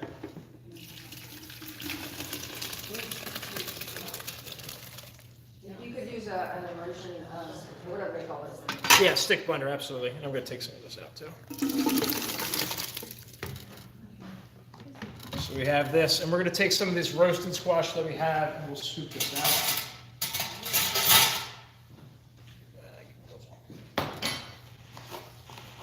like I said, just adding this roasted squash gives you a little bit more depth of flavor, a little more of that caramelization, just a little more complex soup. So why did you take half of it out? I didn't know how much it was filled up almost all the way to the top. And I didn't want to make a mess everywhere. So there we go. So I have it this way, because you start putting in hot things, it can go everywhere. We don't want to do that. And I didn't get to add any of this yet, so we'll scoop out some of this squash. Obviously leave the skin behind. Did you put anything on this squash? Salt and pepper or anything? Yeah, it was just oil, salt, and pepper.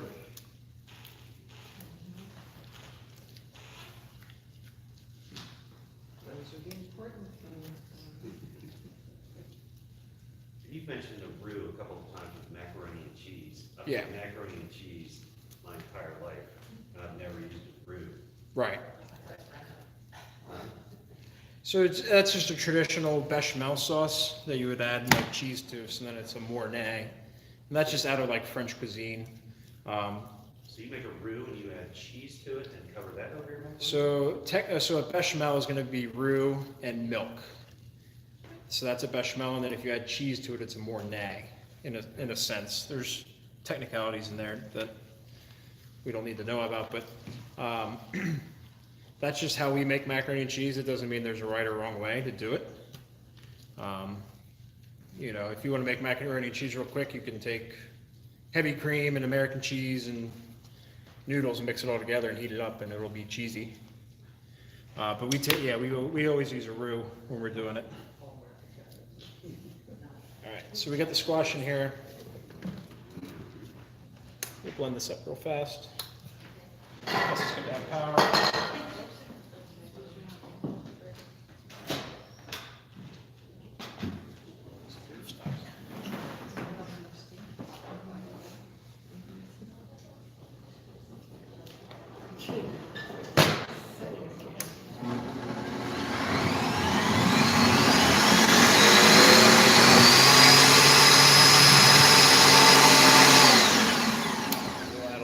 Broth to this. This is still a little thick. Again, this is kind of one of those rules where you can add liquid to it, but you can't take it out. It's better to start off with a soup that's too thick than one that's too thin, because you just end up with this like really thin, like bland soup.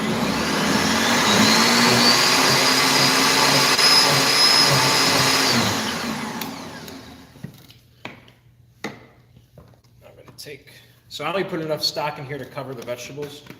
I'm just going to take a little bit here just to thin it out a little bit.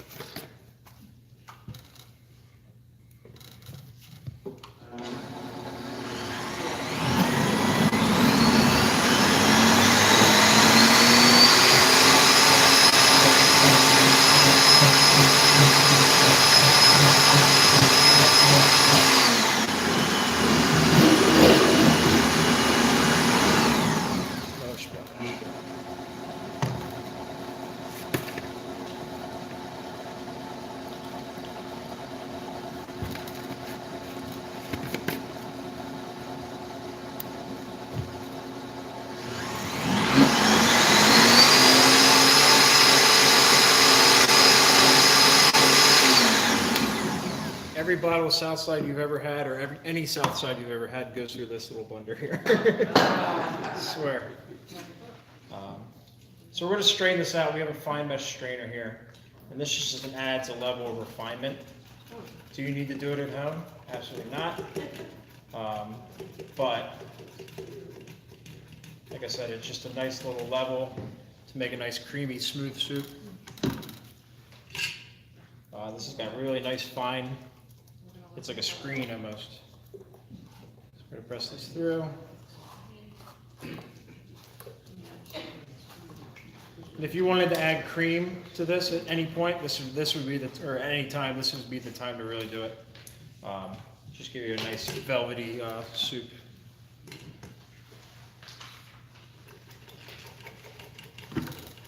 I just use a little spatula or a little ladle to kind of push everything through.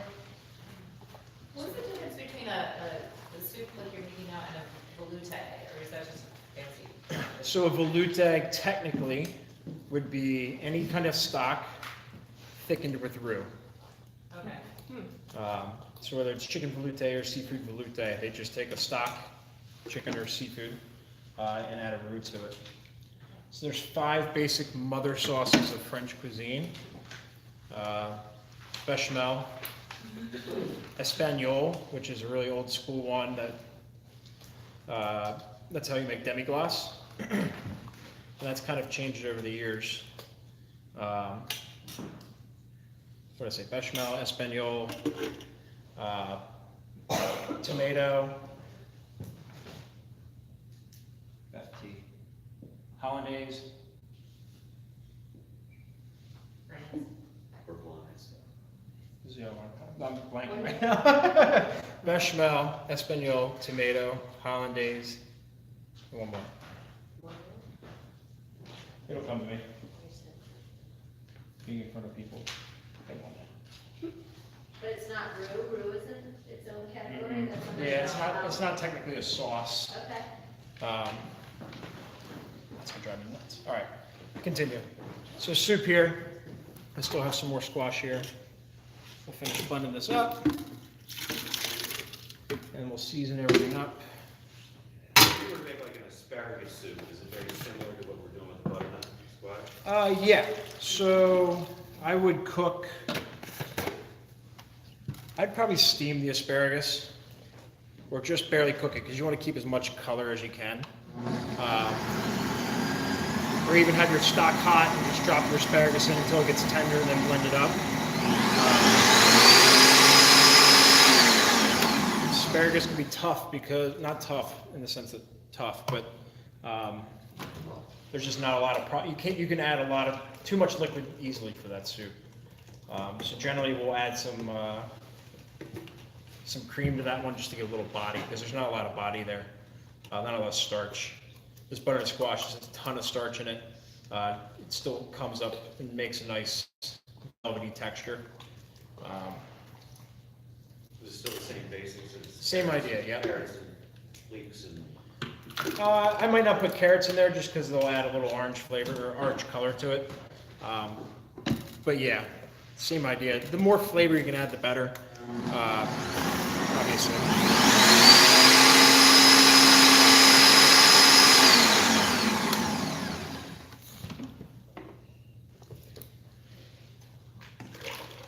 Do you ever add cream to that soup? No, Yeah, I will. It's just, you know, if it's soup du jour and I go, you know what, let's make cream of butternut squash, I'll do it that day. If I'm feeding, 60 or 70 people for an event and I need a soup, I'll generally try to keep it vegan and gluten-free, just because I don't have to scramble around and run around to make a soup for somebody who's like, oh, I'm gluten-free or I'm vegan or, I just try to make it easier myself, honestly, if I have all those bases covered. All right, so this soup's good, ready to go. We just got to season it up. I talk about in the recipe, if you want to serve this, put the soup in a bowl, a little dollop of creme fraiche on top, some fresh chives, maybe a little drizzle of olive oil. You can also do the same thing. Instead of olive oil, you can put brown butter. Literally take butter in a pan, cook it until it turns brown and nutty and aroma flavor, and take that and just drizzle it on top. Really, it elevates it to the next level. Again, this is still really good as it is, but that's just one way to make it to the next level. I'm going to strain this stock just so you can see it real quick. I got to get, I had one in here. I'll get a strainer real quick. I'm going to get salt and pepper because I forgot that. I'll be right back. Of course, none of my helpers are here to help me. Is that okay, Cindy? Yeah, that'll be fine.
Real quick, we're gonna go back, we're gonna finish everything up.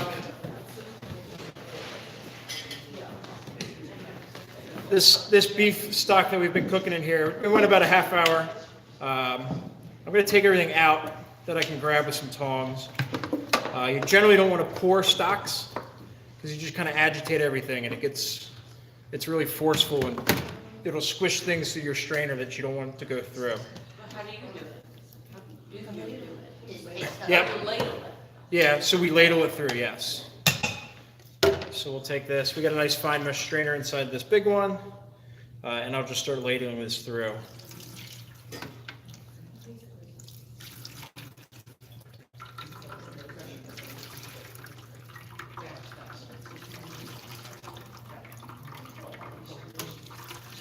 Can you use it as vegetables or anything? So a lot of the flavor's been extracted from the vegetables.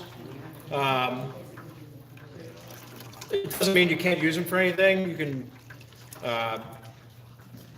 there's some restaurants that'll chop it up and throw it in, you know, for staff meal or,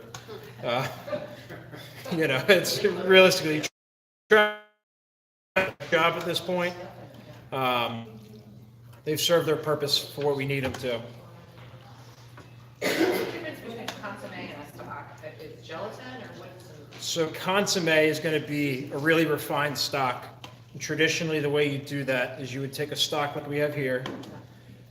You would make sure it's cold. You put it in a pot, and then you'd make a mixture of egg whites, and then some like matchstick cut vegetables, carrots, celery, or carrots, onions, leeks, and the egg whites. You'd mix that all together, almost frothy in a bowl. You'd add it to your cold stock. You'd heat the stock up, stirring the entire time until you start to see the egg whites turning white, and then you'd step away, and all the egg whites rise to the top. And as they rise to the top, they catch any of the little floaty bits in your stock and form this raft. And then you poke a hole, you try to lift the hole in the side of the raft, and you start ladling it out, and you get a consomme. So the rule of thumb is you should be able to read, if you have a gallon container like this, and you put a dime or a penny on the bottom of it, you should be able to read the date. It should be that clear. Right. So there's other ways you can do it that, not cheating, but. You want the number to boil, I think chocolate should be okay. Oh, yeah, good idea.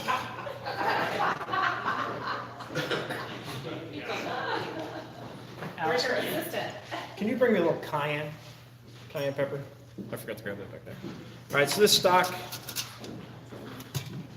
I put a lot of bones into this little thing, but this is just really nice beef flavor. Probably too much bones to how much I was supposed to put in there, but that's fine. But you can do it in a pot, like if you did it in this pot and you let it go on your stove for 5 hours, it's going to turn out just as good as this. It's just a time thing. And we would do the same thing for all these. I'd take out as much as I can grab and strain it and do its own, and the stock would be ready. And obviously, like I said, you want to get it chilled as fast as you can. If you have a sink, you can stop it up and put some ice water or cold water in there. Anything to help it get rid of that heat as fast as you can, the better. Is it bad to just put it in the refrigerator then, with the cover? It's not great for the fridge in a mechanical sense that there's this, gallon of hot 180 degree liquid in there. It's going to have to keep continuing to try to cool the fridge down. if you do stick it in the fridge, try to stir it every once in a while, just because the top will get cold and the bottom will get cold, but all that middle isn't necessarily getting touched. So if you just stir it just to kind of get that convection going, that helps a lot too. You can even leave it on the stove for a little, or on the counter for a little bit, just to let it cool down a little bit so it's not piping hot when it goes in the fridge. We're going to season up the French onion real quick. And a little salt and pepper mix. And we'll add some sherry in here. What's your proportion of salt and pepper in that? It's just about 2 to 1, 2 salt, 1 pepper. And that's actually just what we use for steaks in the kitchen and hamburgers. I just grabbed it quick because it was just right there. But generally that's a rule of thumb for us. Some people like it really peppery, some people don't. So I just put a little splash, again, of this sherry vinegar in here. I can always add more, but I can't take it out.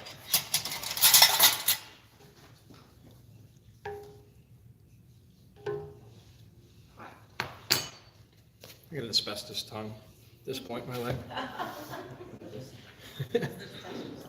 It's a little more sherry vinegar. Now, instead of using sherry vinegar, would you ever just use sherry? Or? You can use sherry, yeah, absolutely. There's just more acid in the vinegar, and I just think that helps wake it up a little bit more. You can definitely finish this with sherry or brandy. Both of those would be good too. Is there a reason you don't stick the spoon in there? If you taste it. Hygiene. Because then everybody's getting a little bit of what I got. Not that I have anything. I got it now.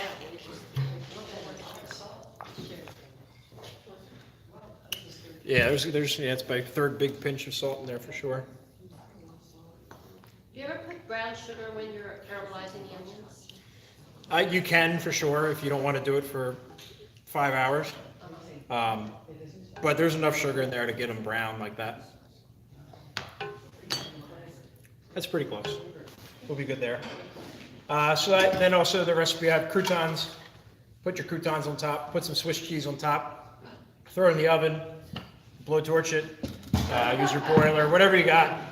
Just you want to get a nice crust on there, because some of the best parts of the French onion are that crispy bits of the cheese. Nothing better. Nothing makes a dishwasher more angry than that. Cleaning that stuff up is the worst. So here, we'll do a little bowl real fast. And we'll be able to try everything up here in a minute. I got some little cups down there in the end. Croutons on top. You don't want them to sink. You want them to be on top. They toasted? Yep, toasted. I think in the recipe I do have it written in there for you guys. Olive oil, a little salt and pepper. Throw them in the oven until they're nice and dry. You do want them pretty dry, just because you want them to be soaking up soup. So some Swiss cheese. And then we'll just blowtorch it real fast. Oh, wait, yeah. The only part we care about. Now we'll just put it up here so I don't catch a tablecloth on fire. We don't normally do it this way in the kitchen, but this is just how I gotta do it out here.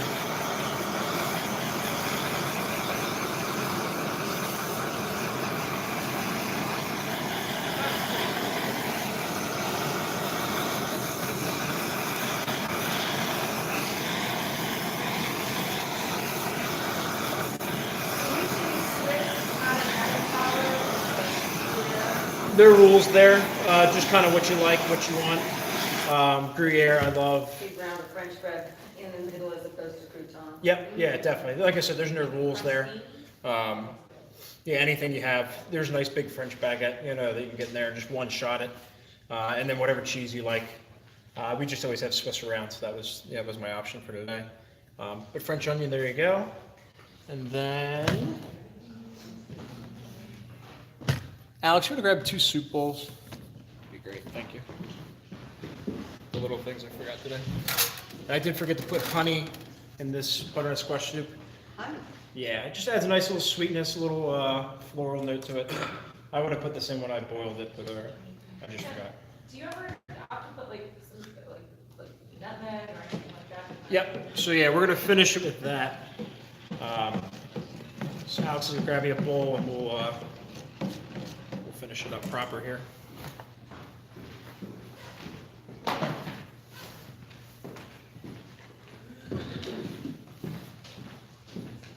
Thanks, Bob. Much after soup.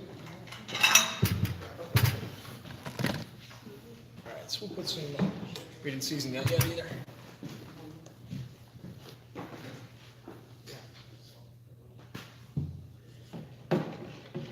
We're not afraid of salt in professional kitchens. And I think a lot of people are afraid of salt at home. And that's why things taste different in the restaurant. But there's a pretty high tolerance for salt. So you hear from Tom Colicchio, needs more salt. Yep, yeah, like I said, it's just one of those things. People are afraid to do it.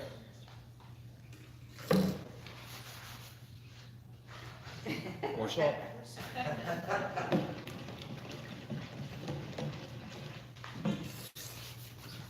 trust that's good now, so then we'll finish it. What kind of salt are you using? So we only use, well, like I said, we only use, the salt we use most often for almost anything except for like finishing, like top of a chicken breast or a steak. We use Diamond Crystal as the brand, and it's their kosher salt. Just has a really nice, good feel, nice, just everything about it we really like. It sounds really weird, but it's our most used ingredient. We use it every day. Are you grinding your pepper into that salt? So the grind we have for pepper, we actually have a really old coffee grinder, and we use our black peppercorns through that. And I think that was actually gifted to Chef John from the chef at the Maryland Club when he retired. And this thing is old, but it makes the perfect pepper crunch and grind. So we'll finish this soup.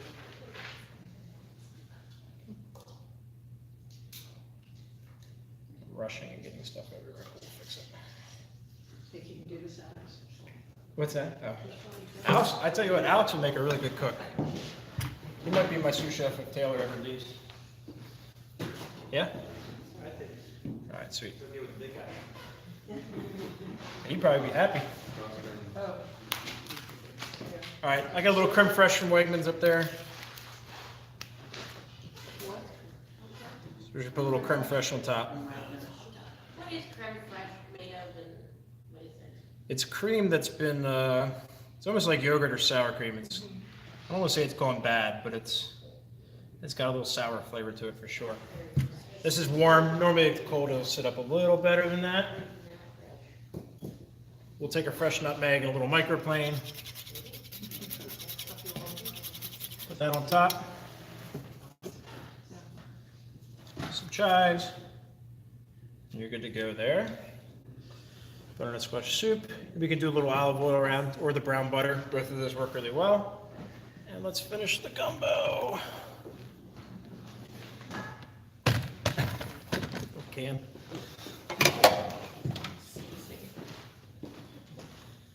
So I didn't add the chicken right away because I wanted the roux to cook a little bit and thicken this up. Chicken's already cooked. I don't need to cook it anymore. It'll get overcooked and dry and nasty. So I waited to add this. So we're going to add this now. How did you cook that chicken? So this was boiled, and in your recipe, there's a recipe for just not boiled, but poach a whole chicken, and then you shred it up. And you would use that liquid to make this traditionally. You use that to help me use your rotisserie chicken, and that works for you? Yeah, and I'll grab a box of Swansons and call it a day. Like, if I'm really trying to take the shortcut, but like I said, if I got friends coming over, Right. yeah, I'll show them I'm actually picking a chicken. But don't add salt, right? Yeah, that Swanson stuff, there's definitely a lot of Well, salt. those chickens are really salty. Those chickens are too salty. But you never skip on the rib. Never skip on the rib, yeah. All right, so that's there. You brought the cayenne, or? I think one of the reasons we're all here is because just using the store-bought stock, it just doesn't. Absolutely. cut it. It's not the same, but like I said, there's just different people in the room and different levels of skills there. So, and like I said, there's some days where I do it at home and some days I don't do it at home. just based on time and what I got going on. You know, if I'm cooking more than one thing for people, or, you know, I'm definitely taking some shortcuts at home. I do a lot of cooking here every week, so some days I don't want to do it there. Salt and pepper again, yeah. In your recipe, I think I did make a mistake with the gumbo. It says cayenne. I don't know if it says salt and pepper to taste, but also if you have white pepper, add a little white pepper to that. Traditionally, Cajun food in general, you're using red pepper, black pepper, and white pepper. They all kind of touch your tongue in different spots. That white pepper kind of hits towards the back and adds, it's just, you kind of round out your whole spice flavor. And Cajun food should never be spicy in the sense that it's like, we always say that it's well seasoned. You want to know it's seasoned, you want to have some heat, but you don't want to ever go, that's spicy. So, if somebody can season really well and do that, that's the way to do it. That means they know what they're doing, but not everybody knows what they're doing. So yeah, we're going to try this, see where we're at.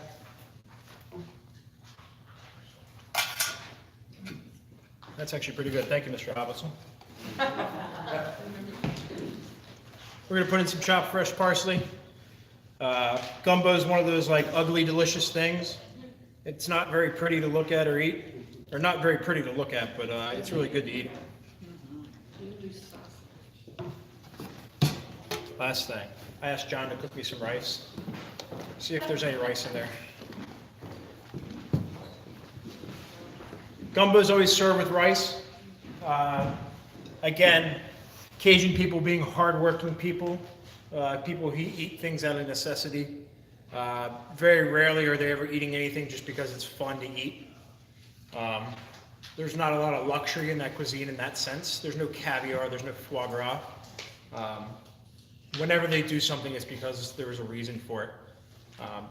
And generally, everybody down there was blue collar. They all worked on pipelines or whatever they did. So everything was substantial. It was needed to sustain through their day. So rice is almost in everything because it's just simple, it's cheap, it grows well down there, and it's very fulfilling. You know, in October and November, there's always a boulangerie where they start slaughtering all the pigs for the winter.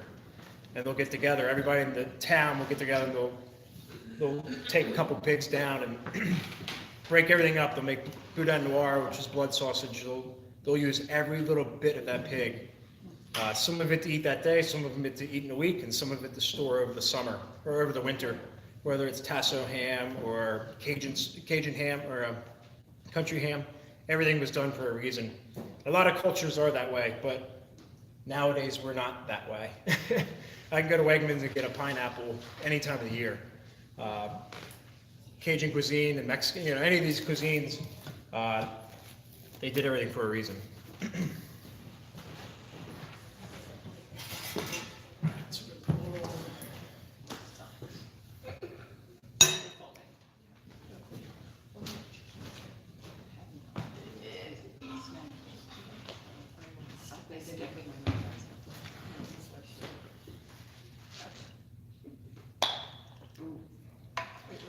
With gumbo, it's everybody's grandmother makes it a little different, so there's no rules.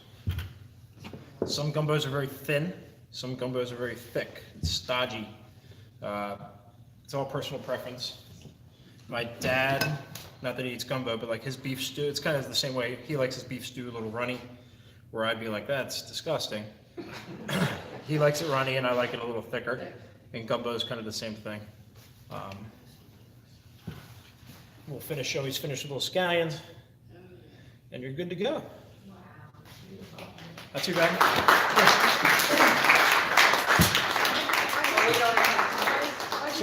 So you can put it underneath, you can put it on top. It's just more of a presentation. Just you kind of see it and it's there, and it makes it a little nicer. So I have a whole bunch of little cups up here. I'll get some ladles for each soup. If anybody wants to come up, try soup, you get to do that and see how good I am at cooking in front of people and answering questions at the same time. I think everything's all right. So, yeah. We'll go some ladles.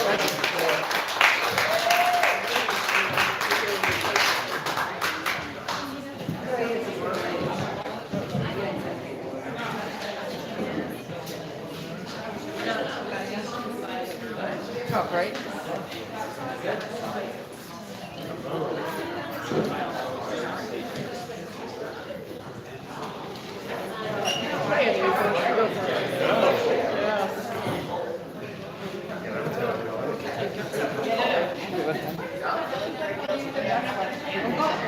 Bungee jump?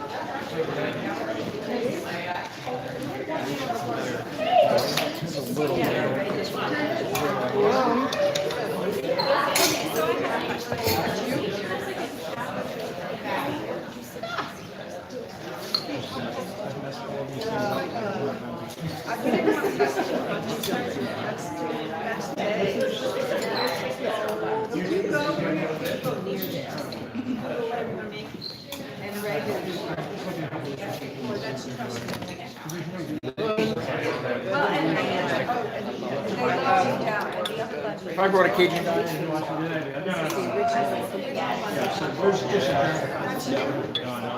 but I guess this one is just. I saw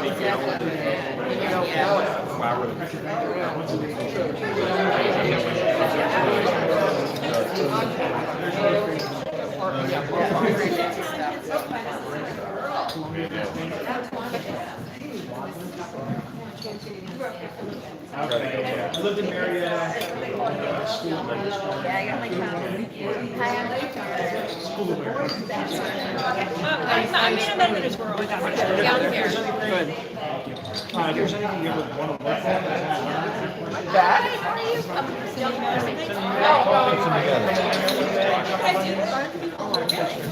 I think I'm gonna go for the come up with cut onions, onions, cut up every day, and we can do that.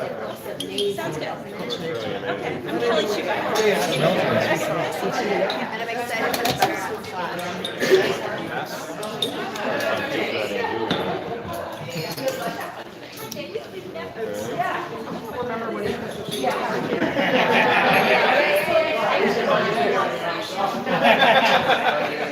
That just looks Get this out of the amazing. way. Chef Tom, I cannot thank you enough. That Thank you guys, appreciate it, thank you, yeah.